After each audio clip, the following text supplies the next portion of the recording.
It's time to put the remote control down. The talking heads are done. It's time for unfiltered takes over a nightcap. You're invited inside to discuss the weekend's biggest disasters, the surprising heroes, and everything that got missed over the course of the weekend. This is where the best late-night sports talk happens. Welcome inside the ETB Lounge. And now, here's your bartender of banter for the evening, Callan McClurg.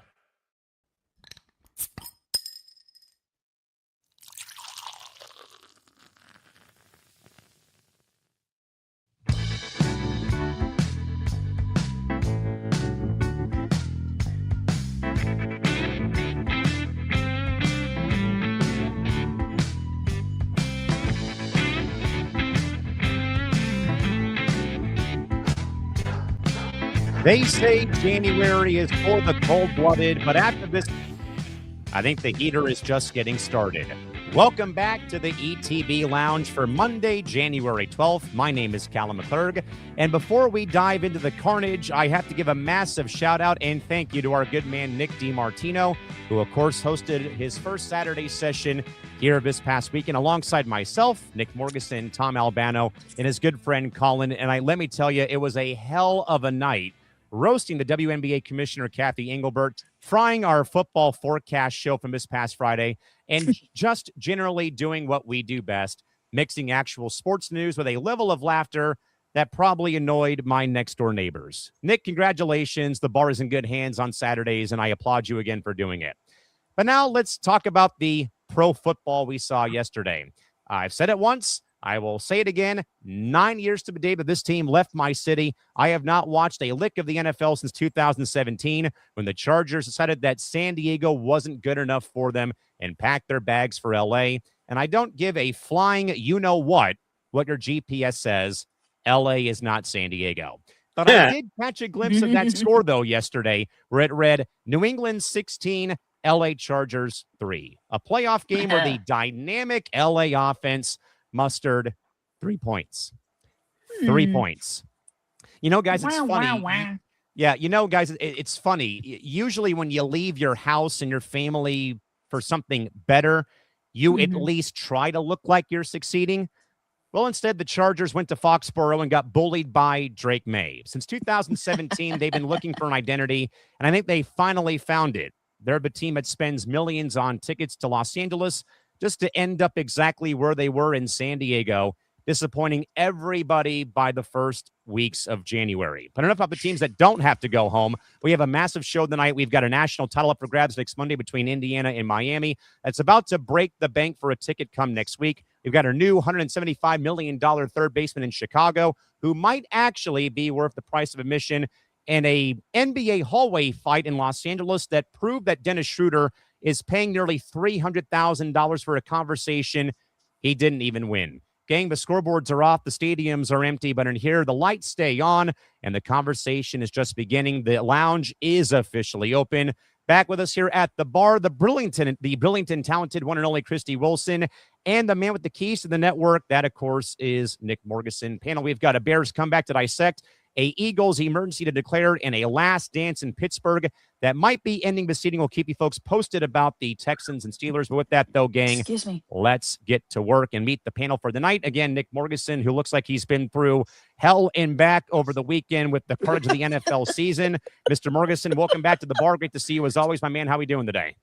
I mean, I'm fine until we get biased Bears fans who try to tell me they won that game fair and square. I mean, come on. It took a record. The Packers had to give up 25 freaking points in the fourth quarter for the Bears to win. By the way, the Steelers just got another interception. That's 3 turnovers now. But you know what? We'll get into it. Don't get me wrong. You heard us totally dissect our forecast episode from this past week. By the way, 50 people watching currently as we just started the show. But I'm looking forward to talking the NFL from a non-biased perspective. Just saying. Yes. And, of course, Christy Wilson, our voice of reason on Between the Ropes and also on Football Forecast. Again, Christy, between WWE nonsense involving Monday Night Raw, involving Wild Card Weekend, involving other things in the sports world, you live for the chaos. Christy, as always, welcome into the program. And, again, thanks for being here. We really appreciate you. Thank you. It's going to be exciting, that's for sure. So, again, folks, let's kind of recap, though, about what the lounge is here. Again, this is your 2-day sports-centric version on Monday, comedy-centric version on Saturday. Again, we are still moving the furniture around the bar, as we usually say. It's kind of that thing, though, Nick and Christy, you go to the bar, it's pretty full, and you just grab a chair and randomly sit next to somebody. We're kind of doing that right now for the upcoming weekend with some travel, some scheduling that is going on, but we will still be here, though, Mondays and Saturdays, sometimes pre-recorded, sometimes live. That's the nature, though, of our program, and thankfully, sadly, hate to say it, but without playback being in the rearview mirror, we actually have more at our disposal, as Nick has long said, that we have more ways to still bring you our content when either I'm traveling, DiMartino's traveling, life, school, work, and home and play happens. But again, we thank you all for being here this evening. Now, again, the Monday program is more of the sports-centric version here again, as I'll recap our rundown again. We're going to go through our 3 big headlines with our round of takes to fully recap Wild Card Weekend. We're going to go and preview next week's national title game. Again, as we're sitting here a week away now from the game, we'll go with the empty the beverage segment, though, where we'll talk about number 1 Indiana versus number 10 Miami next Monday. We'll go and talk about Alex Bregman's new deal with the Chicago Cubs during our bench money segment at about 7:48 Pacific. We'll also go from there to our back of the napkin segment here, talking about this actual game tonight. Again, I'm sure Nick will do his best to keep you folks posted on the Texans and Steelers game, as it is, in fact, live here during the course of our program.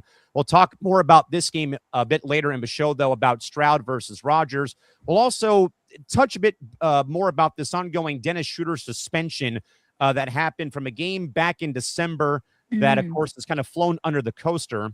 We'll also get to 3 more bench confessionals from my weekend being at the bar here in San Diego. We'll talk more about the national title game ticket prices being totally out of whack. And, of course, we'll pour one out for a couple of people who might need a double or triple after the weekend that they did suffer in the world of the NFL. But first, though, Nick, what do you got for us real quick? No, I was saying include me. I'll take a double or a triple. I mean, well, I know you're a wine guy. So are we talking Chardonnay? We talking some Pinot, a little Pinot, a little dark, dark red, maybe? No dark, no reds, all whites, all white. Like Pinot Grigio. Let's also, folks, remind you real quick, you can find us on social media. We are at the ETB Lounge on Twitter, Instagram, and on TikTok. And also, more importantly, follow the network accounts. We are, of course, at ETB Network across your favorite social platforms. And again, subscribe to us too on YouTube, youtube.com/ETB Network, as we get a bit closer to those 4,000 watch hours. Also, live interactive chat, by the way, for this show. So, like you did on Forecast, where I got barraged by about 10,000 comments during Forecast, and I had to put a few people in their places about the Bears. Then bring it on. Bring on all the Bears biased fans in this chat. Bring it. I'll take down every Bears fan that comes through this chat. Oh, boy. So go ahead. Anything's allowed, even insulting us. I don't care. And that is why, folks, the lounge is here. More importantly, for those of you folks that are wondering about that. So, again, we'll take those live thoughts. We'd also like to remind you again that we have plenty more coverage coming up this week involving all of our other programs that, again, Nick and Zam will drop episode 301 of ETB Sports on Wednesday.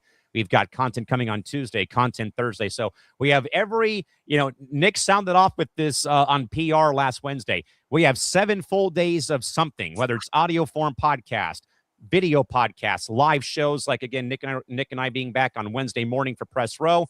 We are very much, folks, interactive with Bart Winkler joining us on Wednesday morning. So you're going to want to tune into that. It's going to be very spicy. Woo-hoo. The longtime former ISN host who now is reverting back to his podcast in Milwaukee, Wisconsin, who, again, Nick, he set the world on fire, though, after the Packers lost to the Bears on Sunday. I thought it was hilarious when he just said, you know what, F you. I'm like, okay, I'm totally fine with that. Let's just bring it on. See, that's the greatest thing about podcasts. Like, this is not radio, so you don't have to be like completely politically correct when you do podcasting. Trust me, I worked in that world in radio. It's not fun sometimes when you literally have to censor words that you don't even think are curse words on the air. Correct. Here, I might say the dumbest thing in the entire world, and I can't get fired for saying it. So again, we'll take live input again on YouTube and across our Twitter platforms. Again, we're live on the ETB YouTube alongside Football Forecast, ETB Sports, Christie's Twitter account, the ETB Twitter account, Press Rose Twitter account, and also the FP5 Twitter account. So you have plenty of ways to get involved with our show here this evening. All right, guys, let's jump into the round of takes tonight. Again, 3 awards to be given out for the biggest stories of the weekend. But of course, guys, it is a washout for Wild Card Weekend. Biggest win on tap, guys, goes to the Chicago Green Bay game as Caleb Williams organizes somehow, some way, an 18-point deficit, overcomes it as the Bears win over Green Bay 31-27.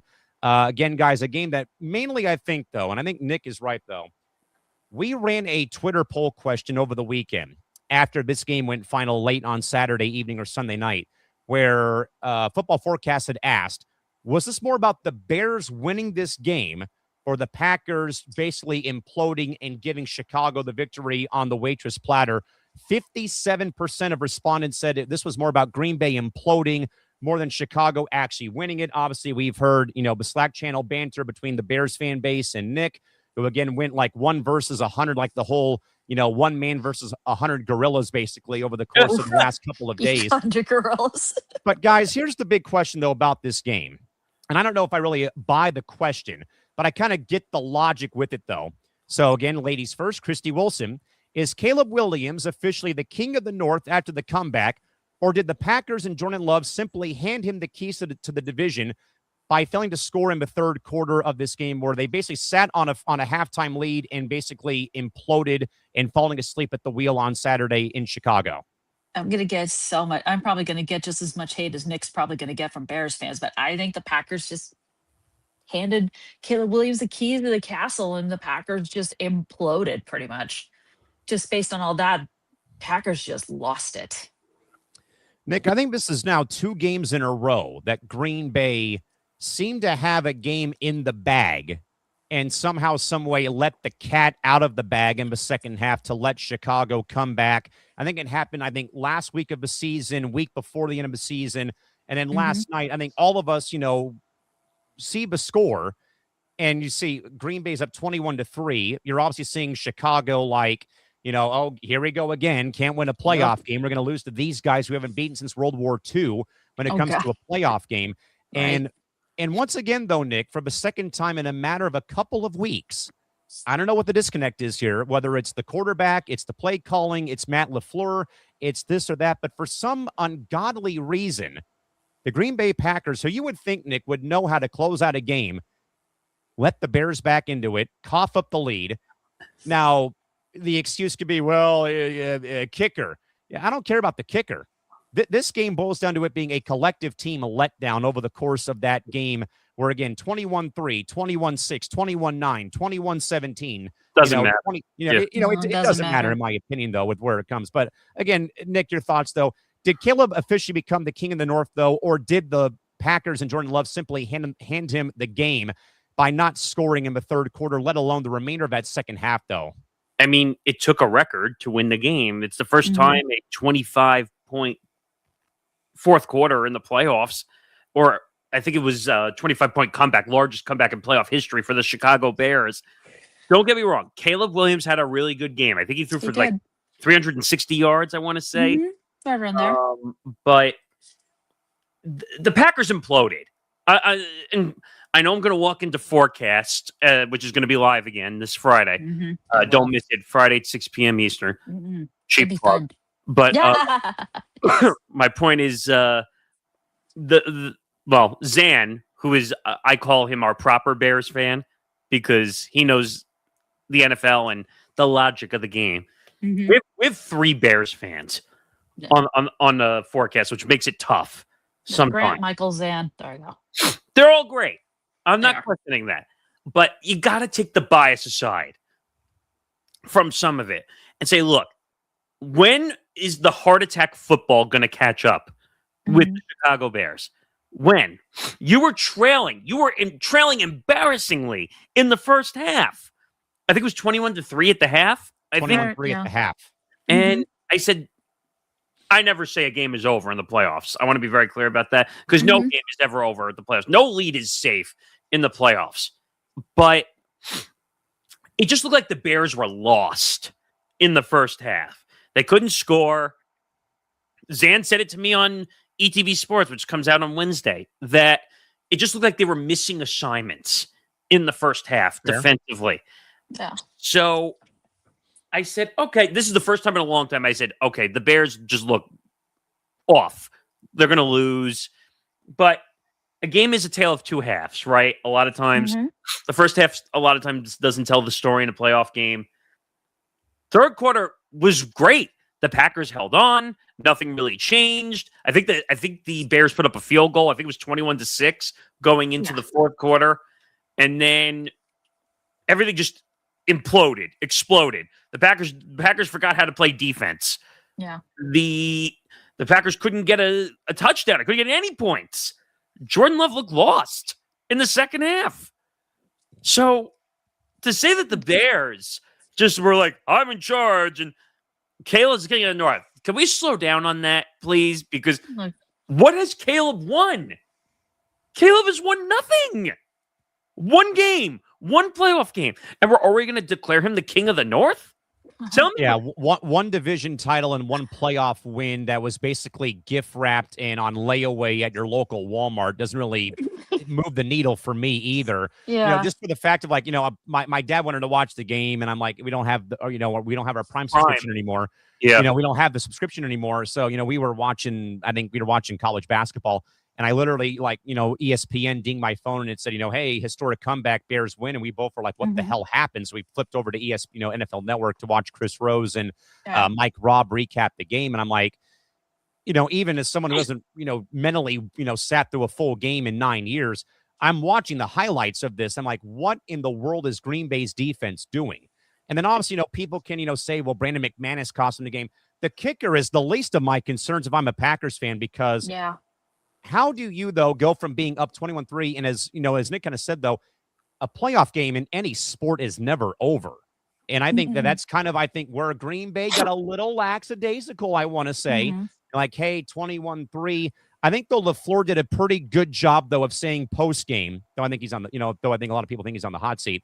He said, hey, we knew damn well, though, in a way that this team can come back, you know, and to Nick's point, though, to further, you know, go at what he said, though, the cardiac victories, I think, begin to catch up. Like I said, though, I think last Monday here in the lounge, you can only have so many walk-off winners in baseball, you know, buzzer beaters in basketball, so many walk-off field goals and touchdowns and game-winning drives in football that eventually it's going to catch up to you. And now for Chicago, obviously they move on. Now they play the Rams coming up next week for the upcoming divisional round back at Soldier Field. But Christy, I kind of want to also, in a way, address, and Nick has obviously gone off the rails, though, in a good way, though, about this, though. All right. Obviously, it's the viral moment after the game ends of Bears head coach Ben Johnson, you know, mouthing off about the Packers. Now, obviously, this has been a rivalry as old as time, 100+ years. You know, you go to Green Bay, you go to Chicago, you're basically told, you know, F Green Bay, F Chicago. Right. You know, I think that really in that division, honestly, it's probably the most, I think, hatred-filled division, maybe outside of the NFC East. I'll say that about Dallas and the Giants and all them. But obviously, Christy, I think a lot of people have been very much back and forth about, you know, obviously it's recorded on video by the team photographers. It goes, makes its headlines around the web. You know, people saying, hey, it's part of the competitive, it's part of the competitive environment of the game. Hey, show class. It's your first win in a playoff game in 15 years. Christy, your thoughts, though, about Ben Johnson's reaction to the victory. Obviously, I'll say it here. Heat of the moment. You come back, you're losing big. All hope seems to be lost. But also that let's also keep in mind, though, and I had seen the clips, though, the very much icy relationship, no pun intended for the weather in Chicago, but how every game, though, involving Chicago and Green Bay was kind of in a way marred by some banter. I think Ben Johnson took a pot shot at Green Bay during his introductory press conference. Then, obviously, the other big headline has been the simple fact of that Matt LaFleur and Ben Johnson had a very quick half-second, shake my hand, kiss my ass sort of thing at the end of the game. Oh. Christy, where, though, do you stand, though, about Ben Johnson's reaction to the win in the locker room, but also the tirade, though, about, F Green Bay, F the Packers, so on and so forth? I just thought that was just classless. I did. I mean, I get the heat of the moment. He was excited. They've won their first playoff game in 15 years. They've had this rivalry with Green Bay for 104 years. I mean, god damn. But what he did saying F the Packers, uncalled for. Very uncalled for. Now, I guess, Nick, if I wanted to do this real quick, my former teammate Joe Musgrove did a similar thing in 2017 with the Houston Astros. Obviously, we know about the controversy. You'll hear more about that in Benchmarks a few weeks from now. Mm-hmm. Joe had went live on Instagram, stogie in hand, champagne in his hand, and obviously all of the Padre fans that knew him, myself not included, but I watched it, were chiming in like, thank you for beating the Dodgers, blah, blah, blah. What did Joe say? FTD. Live on Instagram after the game's over. So tying this in, though, to where we're at here, obviously, Nick, I think you'd probably take more exception than probably Christy did. Maybe myself, again, having played team sports, I kind of, again, get it, though. I don't condone it, though, because obviously you should know better when there's cameras in there, and that's going to probably be, sent around the world, basically. But, Nick, obviously, reaction to Ben Johnson's post-game victory speech / tirade against after Green Bay coughed up the game. See, there's two problems here. And, again, discussed this on ETB 301. And Zan and I kind of debated this because obviously he's a Bears fan. And I believe both sides are wrong in some facets of this scenario.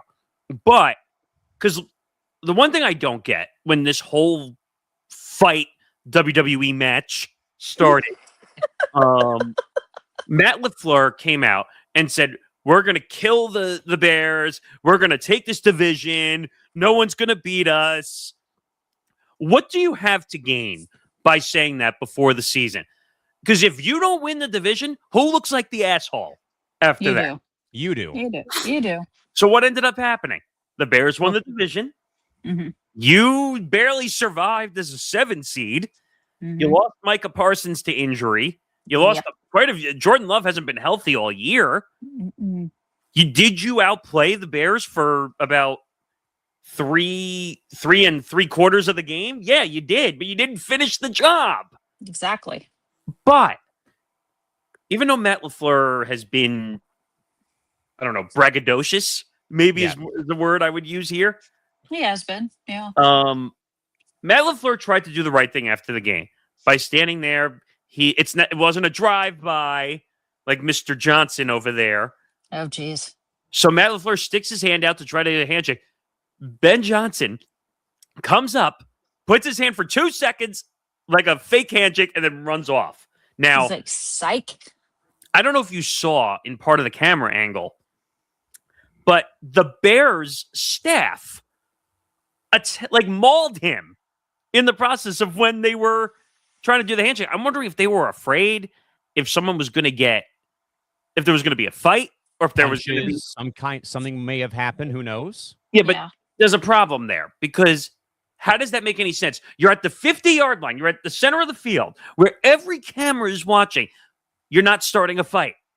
And you've got security all around you. Like, come on, you're not that stupid. So that doesn't make any sense that basically the Bears brass grabbed him after he gave the fakest handshake of all time. And then to go into the locker room and just say, fuck you, Packers. Like, what are you gaining from doing that? Like, now I'm rooting even harder for your ass to lose against the Rams. Like, first of all, you're not beating the Rams. So no, they're not. So you did that all for nothing, because the Rams are a much better team than you are. I understand the game is in Chicago. I understand they're the higher seed. You're not beating the Rams. You're not beating the Rams. You're not beating Matthew Stafford. Matthew Stafford is the MVP of the league this year. Mm-hmm. You're not beating him. You're not beating with Puka Nacua and a bunch of other weapons. You are not beating that team. And biased Bears fans are not on our show. I don't care. I really don't care. And if I hear a lock next week on Forecast, I'm going to drop my headphones and leave the room. Because my answer, well, number one, my answer to Ben Johnson would be... You need to shut the fuck up. No pun intended. But exactly. Because Ben Johnson's acting like he won the Super Bowl. Okay? After winning one game. Right, exactly. I understand you have every right to be totally excited that you beat your rival. I compared it to Yankees Red Sox, okay? Where if the Yankees or the Red Sox beat their counter rival in the playoffs, did you win the World Series? No. In this matchup, did you win the Super Bowl? No. Nope. Did you win the conference championship? No. Nope. You won a wild card game. A simple freaking wild card game. Come back to me when you win the Super Bowl, and then if you want to say F you to the Packers, then you can say it. Right. And then you can pop the champagne and light the cigars. Fair. All fair points. I will step away from that. Guys, the Flat Beer Award, probably no surprise, is going to the Philadelphia Eagles, who we said, though, guys, last week, we were concerned in a way, at least I was, for the fact that they had a 2 seed or a higher seed in their grasp. Rest of their starters lost in Week 18, had to come back and play San Francisco for in Philadelphia on Saturday. The Niners, despite losing George Kittle, praying for a speedy recovery with the ripped Achilles, but the Niners win 23-19. Monsters Inc. fans better get that reference, or I'm going to be a little bit upset here as your tender tonight.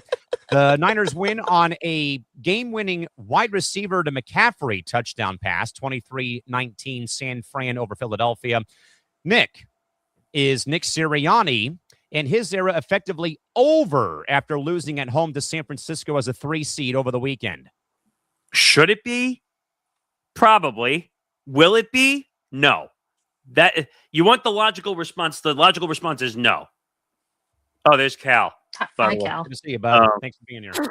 But yeah, the answer is no. Nick Sirianni will survive. Will the coordinators survive? Absolutely not. The performance by the Eagles not beating the Niners, considering that Kittle was lost to a torn Achilles early on in this game, considering they didn't have Trent Williams in this game, who was hurt. I don't think, or did they have him? I can't remember. I don't think they had him. No, they didn't have Lane Johnson either.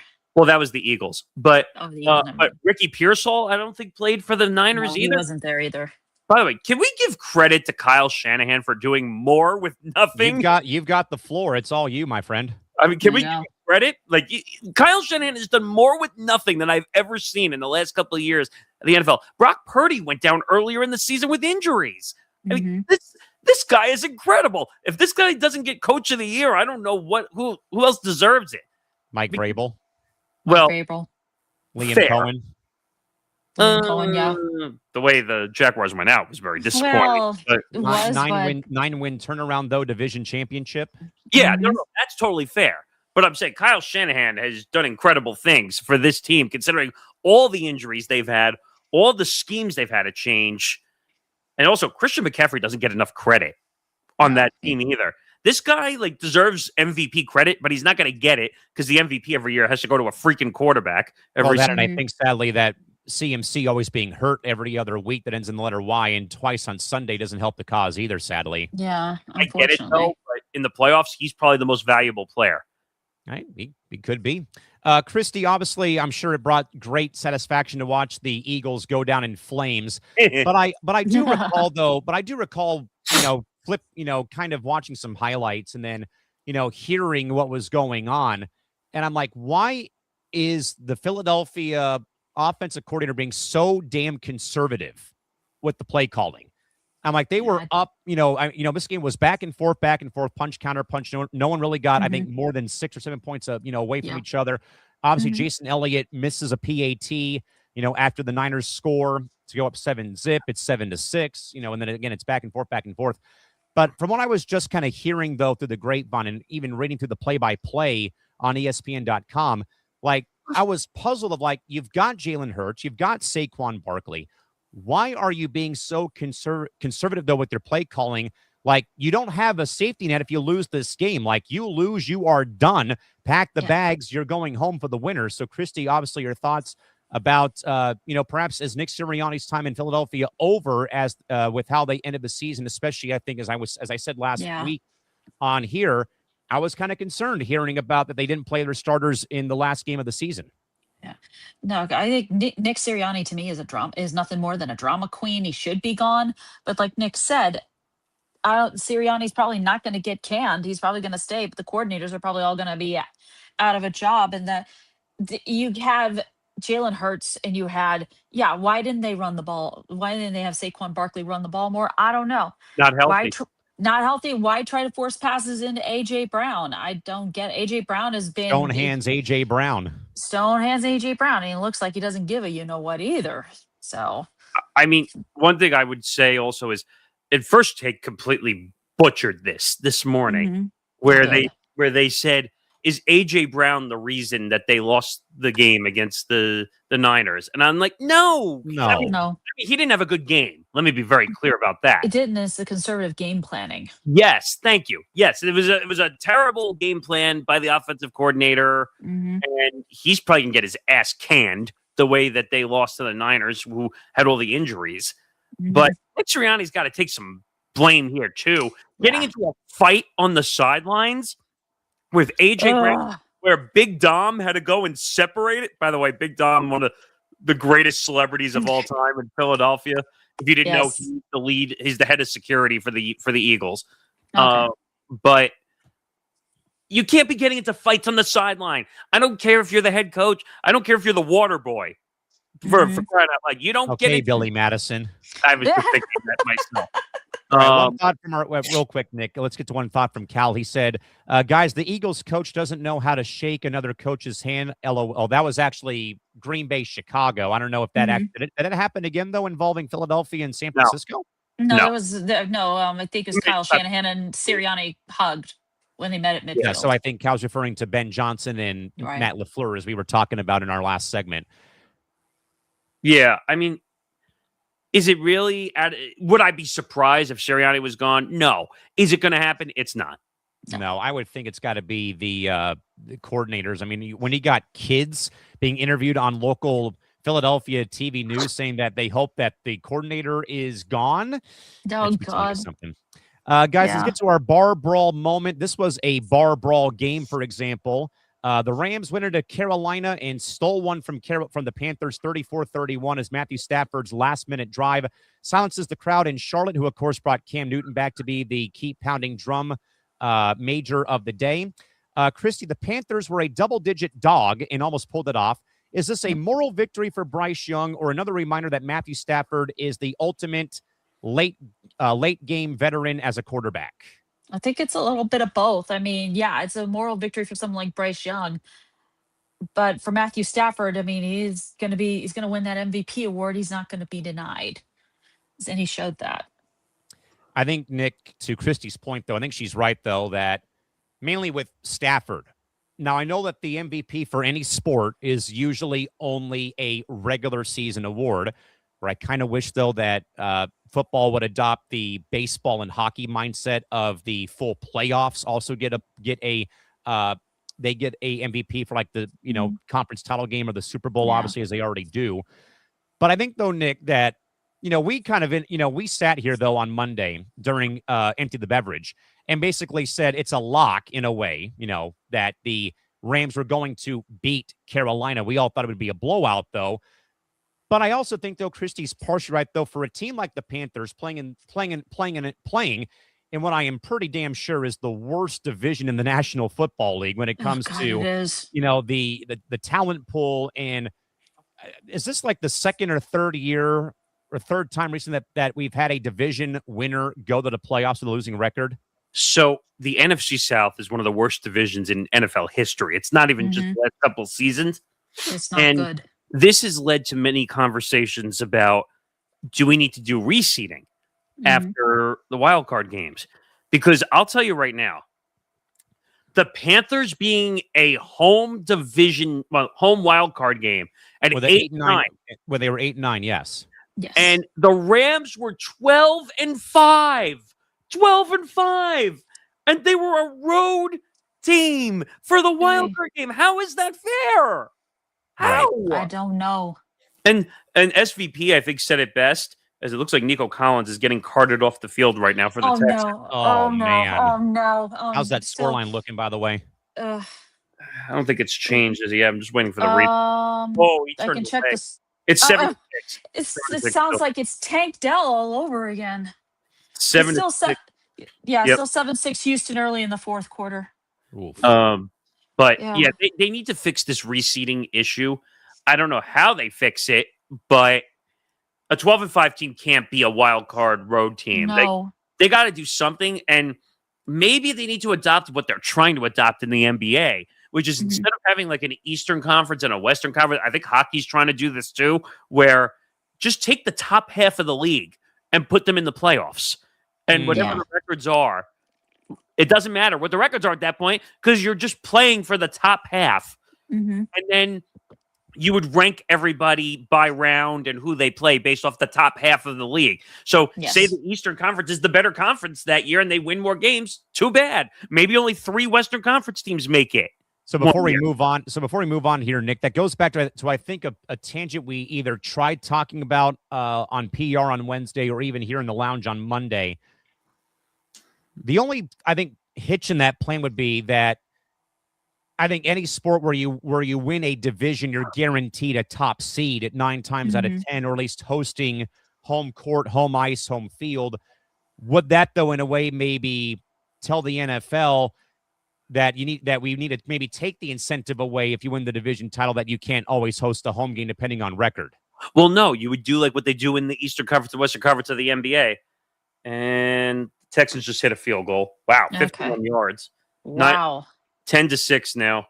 Texans game. Real barn burner at Acusure Stadium in Pittsburgh tonight. But this was the game that was supposed to be a defensive shootout. But what I was starting to say was I think they need to adopt partially what they're doing now in the Eastern and the Western Conference of the NBA because it's the top 4 seeds host the home games. Yes.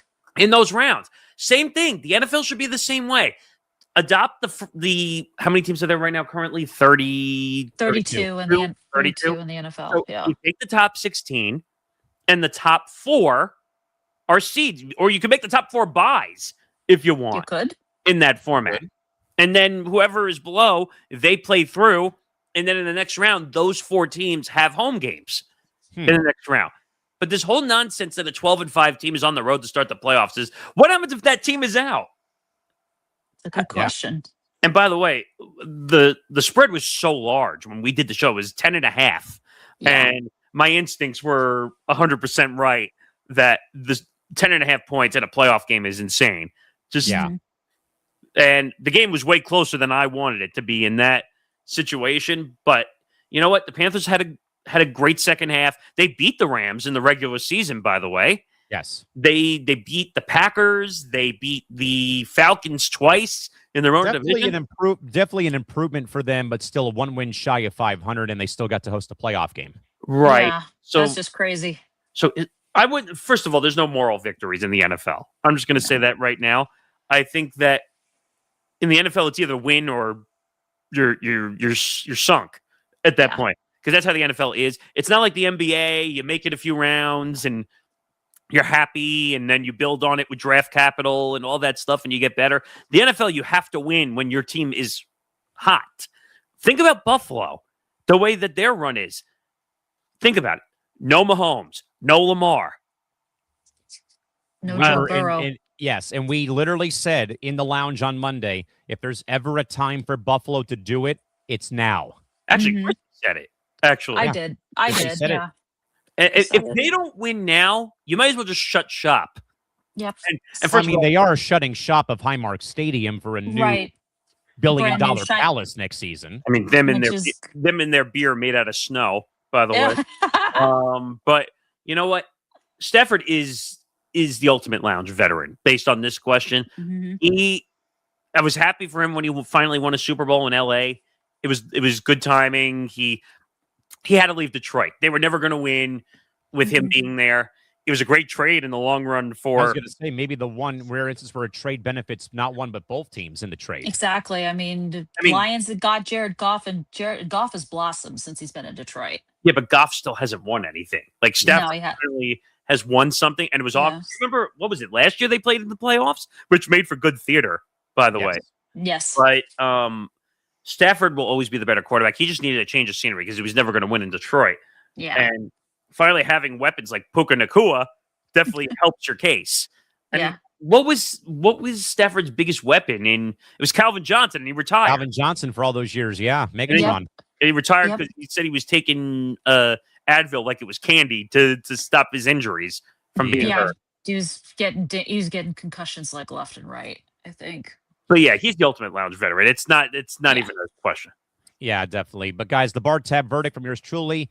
Sorry, Philadelphia, you are paying high price tonight. A home loss to a 6 seed who also lost their star wide receiver or tight end is a bill that usually gets your coach fired by Tuesday. So thanks a lot, Philadelphia, for nothing if you pick Philadelphia. And we will not have a repeat champ in the Super Bowl once again come February 8th in Santa Clara, California. Yeah. All righty, gang, let's go to the Empty the Beverage segment here. We're going to preview next Monday's national title game, the #1 Indiana Hoosiers. The feel-good story in the from the Big Ten will take on 10-seed Miami, practically a home game for the Canes playing at Hard Rock Stadium. Again, the stakes guys toast the baton in the monologue next week or the public tab where you get roasted if, in fact, you get it wrong. Guys, 2 questions real quick. Let's first get to the first one. We'll start with Nick on the first one. Nick, the Hoosiers are currently 15-0 and trying to finish off the greatest Cinderella run in Big Ten history. Are the Hoosiers the smart money, or is Miami's home field advantage at Hard Rock Stadium too much for them to even overcome? No, Indiana's smart money, and it's not close. Indiana's had an incredible year. Kurt Signetti deserves Coach of the Year. I mean, this guy has been on a run, finally getting this program figured out. They had the most losses a couple years back. Now they're on top of the world. They are going to win next Monday. They will go 16-0. They will have an undefeated season. Their offense is incredible. No one can stop them. Miami's defense is not great. Don't get me wrong, Carson Beck's been a great story. But not against Indiana. They're going to get They're going to get toasted. They're going to get toasted where they host. coming up next Monday. And it's not the Pop-Tarts Bowl, so no Pop-Tarts. No, it's not. No Pop-Tarts. Christy, your thoughts again. The Hoosiers again, who we know them for basketball. We know them for the movie Hoosiers. Yep. Gene Hackman and all them. But now here's the football program, Christy, 15-0, trying to finish off the greatest Cinderella run perhaps in Big Ten history. Are they a smart money pick come next Monday, or is the Hurricanes playing at home, literally and figuratively, at Hard Rock Stadium, too much for even them? And, of course, Heisman Trophy winner Fernando Mendoza to overcome next week. Well, no, definitely. I think that Cinderella story is definitely going to be completed. Indiana is the smart choice. Nick sang the praises of the coach. Fernando Mendoza, the Heisman winner, has been on fire. And Indiana, we know him for basketball, but their football team this year has just been really, really good. So and even though Miami's, they're playing it at home, I guess you could say, it's Indiana's time. And I think that the Cinderella story is going to have a happy ending. Nick, do we have an update from the Steel City? Yes. I was wondering why you were doing this. Rodgers got sacked, and the Texans just returned it for a touchdown. That game's over. Oh, wow. Oh, that should have been a penalty on the Texans. They hit him in the helmet. God damn it. They don't have targeting yet in the NFL, do they? No, I don't think they do. Into the helmet. They should have targeting in the NFL. I think they should. I'm watching the replay right now. Holy crap. Yeah, Indiana's going to blow this one away. I think the spread is like 8.5 or 9. Yeah. So I think they're going to win that by more. It's going to be 17-6 Houston. Christy, I'm going to go back to you real quick for one more question for this particular segment here. In perspective, real quick, the Canes beat the Ohio State earlier this year by 10 in the first round or the second round of the playoffs. The Hoosiers beat them for the title in the conference by 3. Whose resume probably looks better? Miami getting hot at the right time as the 10 seed, or again, maybe to our earlier point, the Hoosiers being 15-0 though. But though, is the team like Miami, who's played one more game than Indiana, coming in hot at the right time, come a playoff run here as a 10 seed? Who actually do you think probably looks better on paper right now between Miami and Indiana, despite the fact that the Hoosiers are unbeaten? It definitely looks like it's Miami, despite the defense not being great. But sticking to my original point, I think Indiana's Cinderella story is going to have a happy ending. They're going to be hoisting that trophy. Yeah, Nick, I mean, obviously, I kind of get the logic of the second question. Again, Miami has to play to get, basically plays a, wild card game, basically, to get into the field. And, they take down Ohio State. They beat A&M. They beat Texas. They beat Texas A&M. They beat Ohio State, and then they obviously now are going to be playing here for the Natty in their home stadium, though. So maybe team getting hot at the right time over the Cinderella run, though. I think we're all staying with UI, though. I am. Indiana's going to blow this game to the water. They're the best offense in college football right now. Quarterback. Wow. I mean, if the Oregon game didn't really like open people's eyes about the Hoosiers offense, like I had knew that they were good, that they've been kind of building this thing from square one again. Tom Allen being there for a bit, then Cignetti comes over, and I think though the blowing out Bama kind of caught my eye. Like, okay, they just went into the Rose Bowl and beat Bama by 30 points, which obviously was like Nick was probably like, laughing at Bama. Hey, a three-loss team got into the CFP. Thanks for showing up after you had the great comeback versus Oklahoma. Then, though, when they do it to Oregon again, though, they already had beaten them in Eugene earlier in the season. To do it again, though, and beat them, 55-21 or 56-21? What, this game? You're talking about this game? 56-22. When they beat Oregon in the Peach Bowl. Yeah, 56-22. And I was checking the score when I was at a lacrosse game that night, and I'm like, they literally are just like, sledgehammering people. And again, who would have thunk it'd be Indiana doing this right now? Not Bama, not Oregon, not anyone else, though. Again, Miami, again, plummeting, coming hot, though. But again, folks, that is our preview for the national championship game. Again, that'll be next Monday. We will be on air probably right around the time the game's probably ending, I'd say, or pretty dang close to it. Again, they'll kick off at 4:30 Pacific, 7:30 Eastern from Miami Gardens, Florida, across the ESPN family of networks. As a reminder, though, gang, we once more would love for you to, again, follow us on social media. We are, again, on your social platforms. Follow us at the ETB Lounge. We're on Twitter, Instagram, and TikTok. And, of course, follow the network. We are at ETB Network.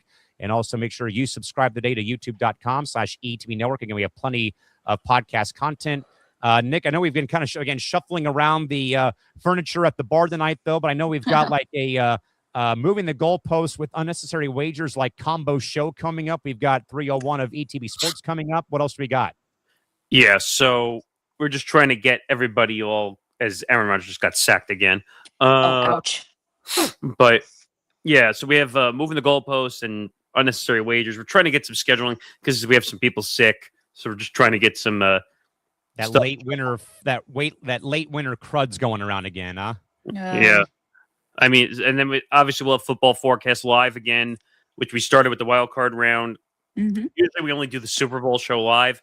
We're doing the whole playoffs live this time around. So make sure you join us 6 p.m. Eastern time on Fridays for the entire playoff charcuterie. Charcuterie. Because I am thinking about food right now. Oh, never mind. But yeah, we have a lot coming up. Forever Power 5. Their show's coming up on Thursday. They're previewing the game, and then they'll do one more show after the Natty is finally hoisted up. And then we head into our next seasons, which is the NBA and Major League Baseball and hitting for the cycle. If we ever get that figured out, scheduling wise. Hopefully that'll be back. Some more NBA content. But there's a lot. So just make sure you tune in. Stay tuned. Yeah, stay tuned is all we can say. And again, we got stuff 7 days a week. So there's no excuse now for you not to jump on the ETB train and get us to where we want to go. Ooh. All right, gang, let's go to some bench money. The north side of Chicago just spent some serious cachet to make sure their third baseman and third base hole does not swallow them whole. Alex Bregman jumped ship from Boston to Chicago. He signs a 5-year, $175 million deal with the Chicago Cubs. The deal comes with $70 million in deferred money and a full no-trade clause and also no opt-outs. It marks the third largest contract in Chicago Cubs franchise history. Nick, does Alex Bregman make the Cubs the immediate favorites in the NL Central Division, or is $35 million a year too much for a 31 going on 32-year-old third baseman with a recent history of quad injuries? Oh. I was shocked by the deal slightly, but it was only $10 million more than what the Red Sox were actually offering in this situation. I'm kind of surprised he left Boston. But at the same time, Boston's not what it used to be when it was winning titles all the way back to 04, and they Mhm. won like 3 in 6 or 7 years. Right, I yeah, mean, right around there. 04, 07, and 2013. Yeah, yes. about So 3. it's like 3 in like 10 years, No, wait a essentially. minute. But 2018, I think? Or Oh, 2018. So yeah, that one. So 4. four in, about 4 in 8 50 years, I'd say. 4 and 14 years. Yeah, it's like 4 and 15-ish years. But Yeah, right around there. the Red Sox are not what they used to be. John Henry doesn't give two shits about that organization anymore. He cares more about soccer or whatever. What's that franchise he owns again? Soccer? Is it Everton? Liverpool. Oh, Liverpool. Which I think, Premier League. which for value, I think it's one of the most valuable in soccer. Them and One of them. Manchester United. Mhm. Yep. But he doesn't care about the Red Sox there. I remember when John Henry and Larry Lucchino, like, that's what they cared about was the Red Sox. Yeah. And then, I don't know, shit happened, and now people, they got into other investments, and they have that Fenway Sports Group or whatever they call it We just now. sold off the Penguins for like the 5th time in 10 years. Isn't that the group? That's the group that has LeBron James, I think, in it, Yes. doesn't it? Which, Oh boy. what the NBA players owning everything now. But Oh god. but you know It's what? getting ridiculous. But you know what? Is this really a surprise to me? No. Players go where the money is. I mean, it's not a shocking scenario there. It's $10 million more. In the scheme of things, is it really more? No, because of all the taxes and deferments and but shocker, $70 million in deferred money. We're seeing deferred money against the Dodgers. Woo!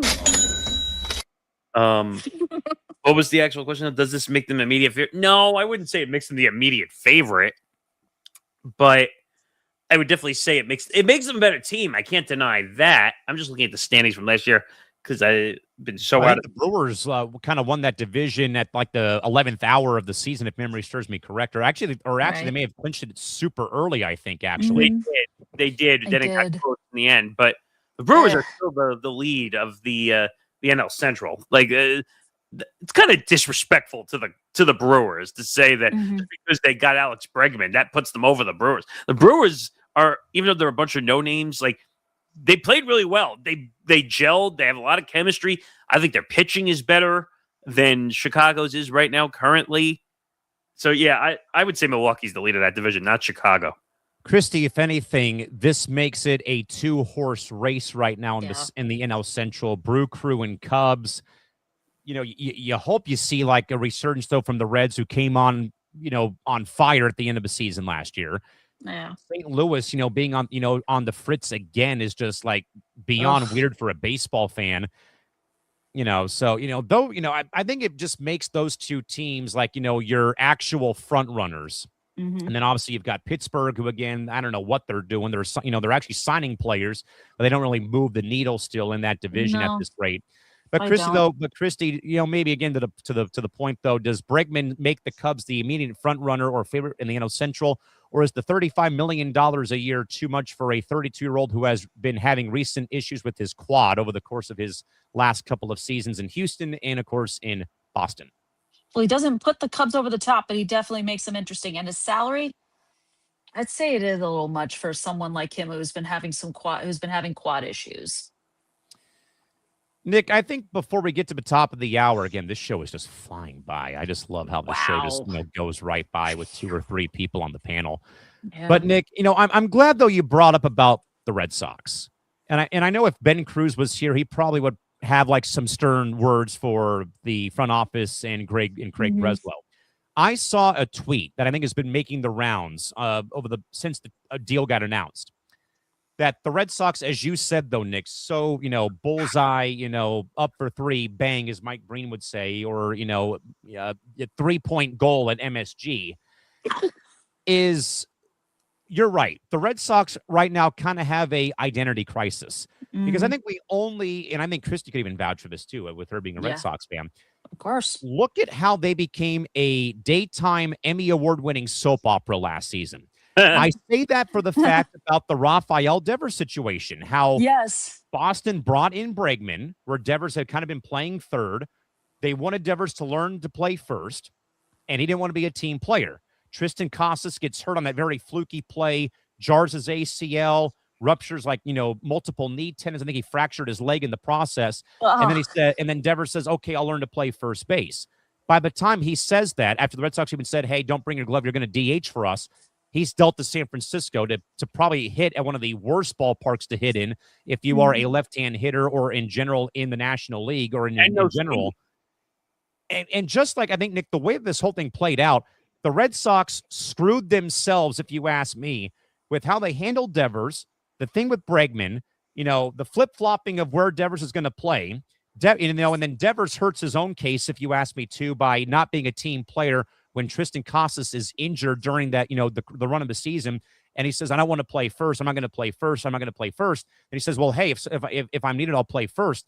So, like, Nick, perspective, though, about that whole entire debacle that happened, involving the Bregman signing, but also Devers kind of being the cancer in the locker room and kind of brought that whole team down in a way last season. See, what made no sense to me is when that happened last season, when Rafael Devers essentially said, I'm just not going to be a team player and screw you, and basically went like this to the. Or I could do something worse, but I'm not going to right now. Yeah, but like he just totally went after the organization, and if I'm not mistaken, he rubbed a Red Sox legend the wrong way when he was who was going to help him play first base. Also, if I remember, I can't remember that off the top of my head, but I remember that. Was it Big Poppy? No. Devers pulled that with Will Clark in San Francisco. Oh, that's what it was. But how dare you disrespect Will the Thrill like that? But the point is, shame. So that whole thing happens. First of all, Ben almost cried, if you remember, when he did the video. I remember that, yes. And I'm like, poor Ben. And first of all, I told Ben afterwards, I'm like, let him go. He never wanted to really be there. He never wanted to be. And by the way, going to San Francisco, where most guys are either doubles or triples hitters or have speed, he's either a home run or a strikeout hitter. And that ballpark just does not play in his favor. I would know very well from my time, watching the Giants play the Padres. That ballpark, regardless of what time of year it is a horror movie trying to hit there. And I'm shocked they're even able to get a big name guy like a Devers, a Chapman, or a Adames to go there because of how that ballpark plays. And they have done so much tinkering though with the outfield fences of that ballpark in the last 25 years. It's beyond pathetic. Well, they try to add walls. They try to add walls like what the Orioles did with Camden Yards, where they added an extra wall to left field, or like in Citi Field when they added the extra party deck because they couldn't hit the ball out of the ballpark to left field. But Rafael Devers was a human head case. Okay. The Red Sox, first of all, Rafael Devers did them a favor because he got a ridiculous contract. And now the Red Sox get that off their books. They don't have to pay for it. Yeah. And they were able to do way more with other guys who actually wanted to be there, like Tristan Casas before he got hurt.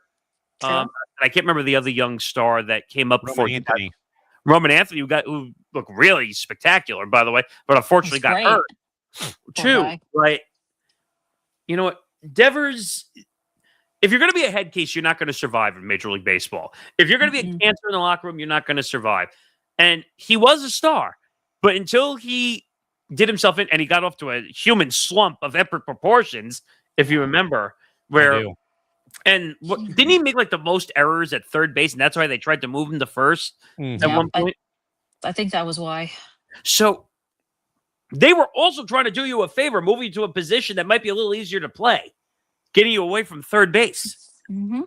But in his mind, I'm only playing third base, and that's it. Well, that's not how team sports work. Nope. It's not.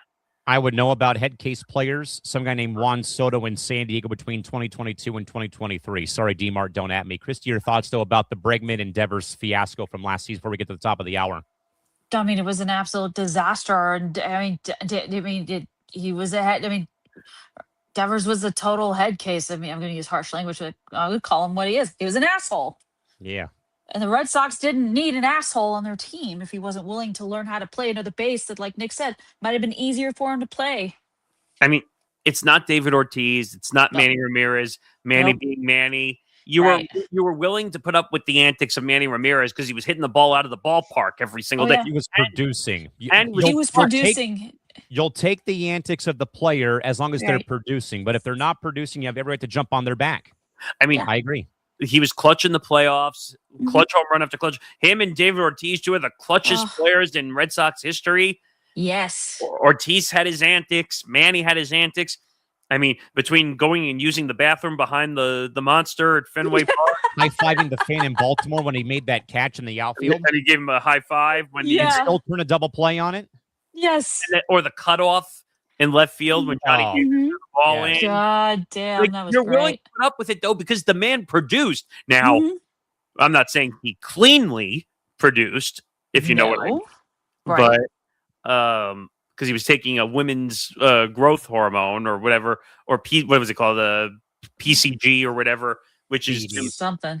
Well, no, it was a women's hormone to apparently it hid that he was taking HGH in the process of it, but he was producing. Touchdown Texans. Game over. Wow, it's over. God damn it, Steelers! Thank you, Pittsburgh, for coming.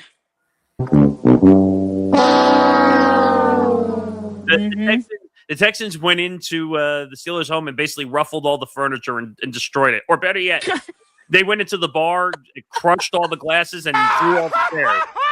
Yeah. Hey, easy on that merchandise, will ya? Yeah. Oh, man. All right, guys, we're at the hour mark. Welcome into the 97 viewers who are joining us on the ETB Lounge. It is our second show of our tenure here on Empty the Bench. Callan McClurg, Nick Morganson, Christy Wilson here with you for one more hour, recapping all of the NFL Wild Card Weekend carnage. We're going to talk more about the Steelers and Texans game in just a couple of heartbeats here. We'd like to remind you again, though, gang, that ETB is live on YouTube, Kick, and Twitch. You can follow us once more. As you already have said plenty of times, again, we are at the ETB Lounge on Twitter, IG, and on TikTok. We are also at ETB Network on your favorite social platforms as well.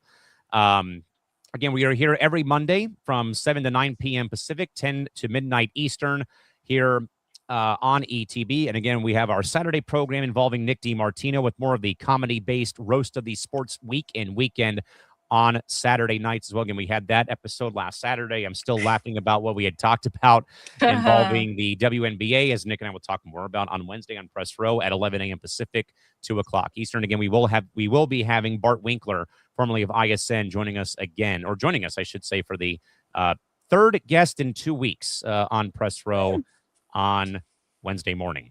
All right, guys, let's get to the back of the napkin segment here. The ongoing game right now, Texans versus Pittsburgh. Right now, this game is all Texans. Guys, the napkin map, though, is C.J. Stroud versus Aaron Rodgers, veteran versus prodigy. Christy, if Aaron Rodgers does lose tonight's game at home to C.J. Stroud, is this the last time we ever see him in a NFL, let alone Pittsburgh uniform? Yeah, probably. But then again, he's so competitive. I don't see him going out after a loss like that. He's going to want to come back more determined than ever. And I'm sure I don't know what the length of his contract with Pittsburgh is, but if it expires after this, it's over. Yeah. Over. Oh, jeez. Okay, Vince Carter, we get it. It's over. It's over. It's over. We get it. It's over. R-E-L-A. Oh, Mr. Bando showed up, Nick. Man. Yes, we got burned tonight. No thanks to the Texans defense, which Zan and I did say the Texans defense is unbelievable, though. If we keeping a buck right now, we ass. Oh, I wouldn't go that far. Thank you, Cam Ward, for your thoughts. We appreciate that a lot. I wouldn't even go that far. That's not fair. Oh man. But, so I think Aaron Rodgers is probably going to come back. Yeah, I mean, I don't know, Nick, how to feel about it, though. Obviously, Rodgers, I think, has a lot. I feel like, though, he still has a lot to prove. Now, I think this year, though, he proved a lot in a way, coming back off the Achilles injury, the soap opera year with the JETS, Jets, go fight, win. Last season, as we had long, said about, what the Jets have been, what they are. And I think that Aaron was probably out to prove. I still got a little bit left in the tank, though. And I think, though, him and Tomlin maybe have worked out pretty well over the course of his first season. They obviously won a division title at the very end, thanks to Tyler Loop. Baltimore Ravens was in the kick, though, week 18. Yeah. That gave them the lead, and let alone gave them the entire division championship. But though, Nick, if Rodgers does bow out tonight at home to C.J. Stroud and the Texans, could this perhaps be the final time that we see him ever play in Pittsburgh, let alone the NFL again? You're obviously saying no, but what do you think? Hell no. He will come back. I think he might come back to Pittsburgh. I really do, because I think now that he found a home, I think he likes Tomlin. Now, here's the issue you're going to run into, because at this rate, there's roughly 3 minutes left in this game. They're trailing by 18. They're not coming back in this game. So they're not. Harbaugh got fired after 18 seasons in Baltimore because of performance and all that stuff, and also losing to the Steelers. But even though I don't think that was Harbaugh's, that's an interception by the Texans. Oh my God, no. Oh my God, he's still in. He just scored for a touchdown. Oh my God. Yeah. That's how that went. There you go. Oh, you can't make The this up. Steelers are pathetic right baby, now. Burn. So inferno. Burn, baby, burn. I mean, if we keeping a buck right now, we ass. Now they get it. Thank you, Cam Ward. Thank you, Cam Ward. We appreciate the insight. They're playing like ass. They are playing like ass. It's horrible. Oh, I have to look at our picks now, because I'm sure. I think the more important question for the Steelers would be this. Who are you people? Well, first of all, no one thought they were going to play this bad. I'm not saying they were going to make it all the way. Let me be very clear about that. I think so too. But I thought they would have come out and played a little bit better. But the Texans' defense is Super Bowl worthy. The offense still has some questions. Now, people are going to say, well, they've scored 30 points today, Nick. How much more do you want them to do? And I'm like, you're playing a Steelers team. Okay? Like, I didn't think they were going to be this bad and only put up 6 points. But Aaron Rodgers is 42 years old. Let's not forget that either. Okay? Who are they going to play in the next round? Because now I'm losing track of. Let's see. Oh, my God. Grant's going to go 5-0. Oh, God. Oh, Grant's gonna win this week. I'm gonna lose my fucking mind on forecast on Friday. New England. Thank you, Zan. Wait, so and also Zan, thank you, Apple Sports app. By the way, Zan is of the belief he would lean towards no about this being Rodgers' last game. Right. Oh, what happened? This extra point. Oh. Not that it matters, but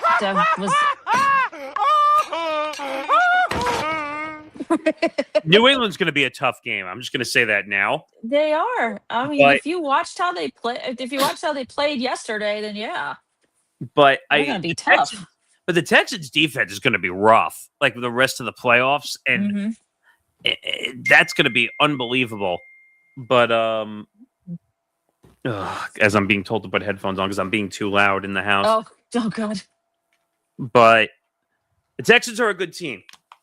They are a really good team, and the Texans are going to have to play good football if they're going to want to get by. Yeah.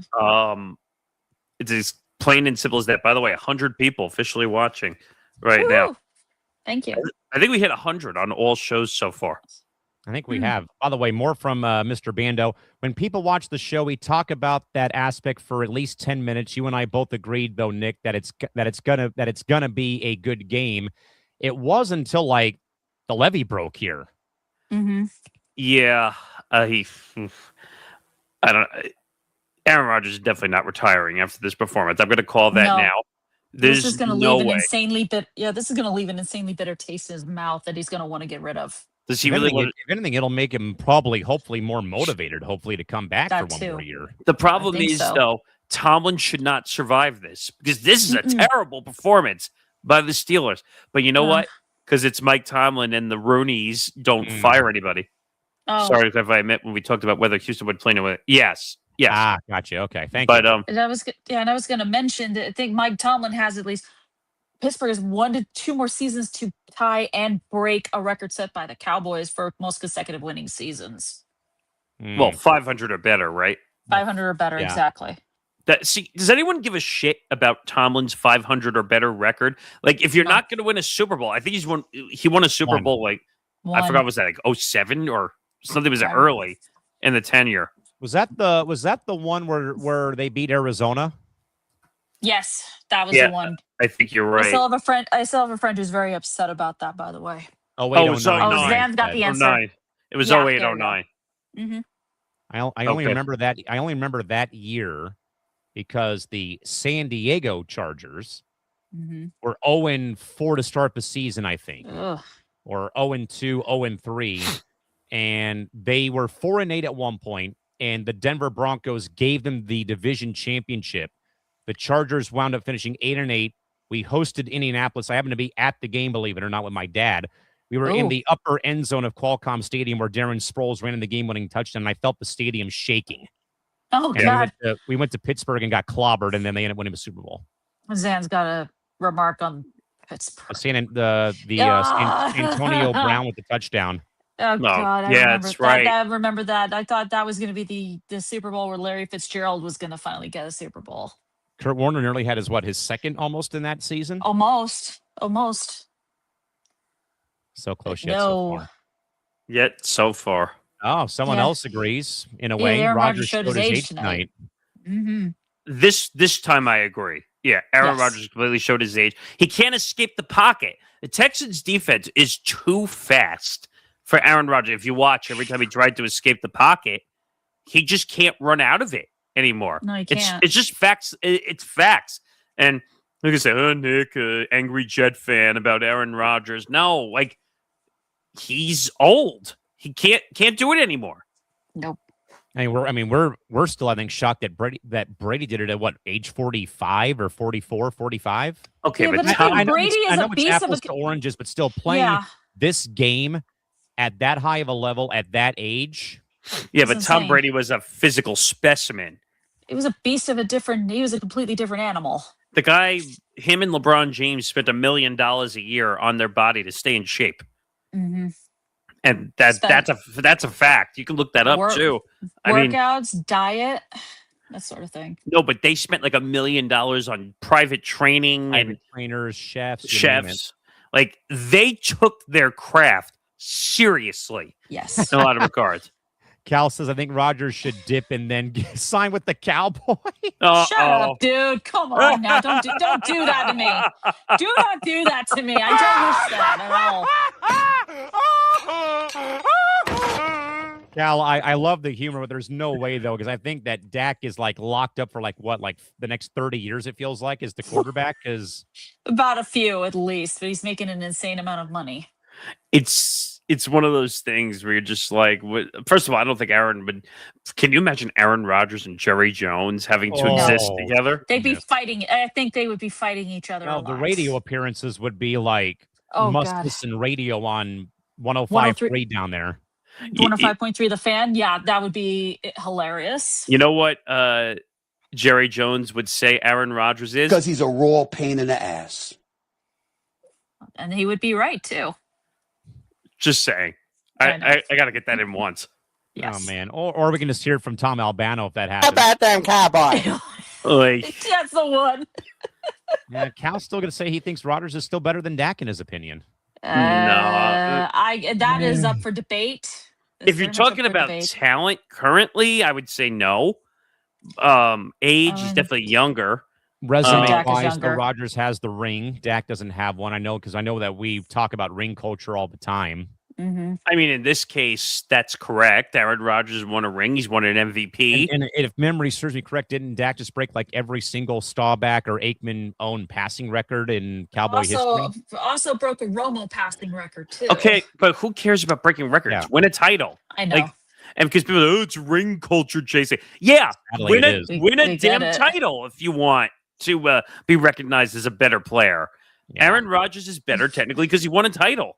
Duh. It enhanced his chances of going into the Hall of Fame. By the way, they're showing the games because they're going over the divisional weekend schedule. Okay. So it looks like Bills Broncos is going to be the 4:30, and of course they flashed it away too quick for me to see. Oh God! Here, I can get it up.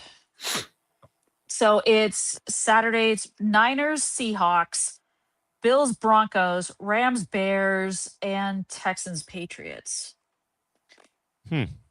So Sunday, Saturday, Niners, Seahawks, and Bills, Broncos, and then Sundays, Rams, Bears, and Texans, Patriots on The Sunday. game is officially over. 30-6, Texans over the Steelers. Ouch. It's not how That's definitely not how I saw that game going. Either. Great. Now I got to listen. Now I got to listen to Grant Gloak because he got 5-0. Well, the bar tab verdict about Aaron Rodgers' future. How about them cowboy? No, it's not that one. Not that one. RELAX. Relax. I'll be back is Yeah. the verdict on the napkin for tonight's program. Guys, flying under the coaster tonight, though, is some hallway heat. And this story came out about a week or two after the incident actually happened.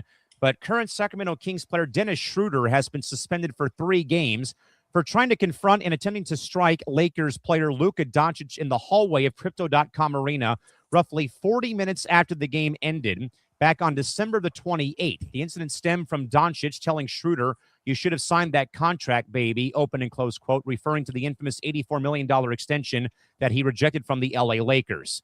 Christy, should we appreciate the 90s style intensity of a hallway confrontation, or is Schroeder just proving that Doncic is living rent-free in his head in wake of what has come down? I think Luka is living rent-free in Schroeder's head. I mean, look, do I appreciate the 90s type hallway confrontation? Yeah, but not in this day and age. It's not allowed anymore.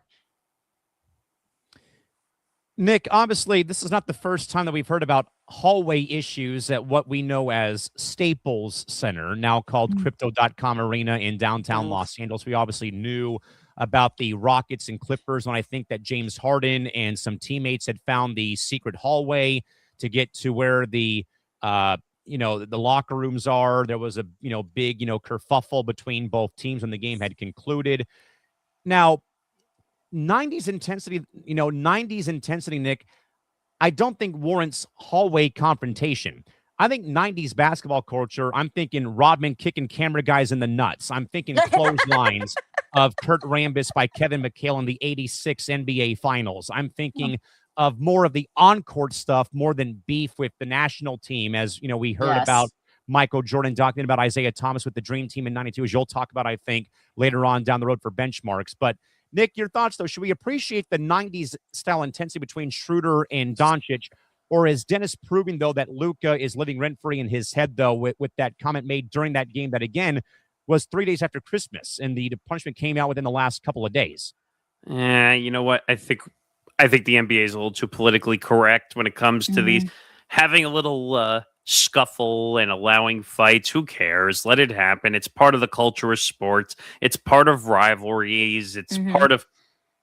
Oh, they didn't answer that. So Bills, Broncos, 4:30. San Francisco, Seattle, 8 p.m. That's Saturday. Texans, Patriots, 3 p.m. Sunday. And Rams, Bears, 6:30 Eastern time on the NBC. Ooh.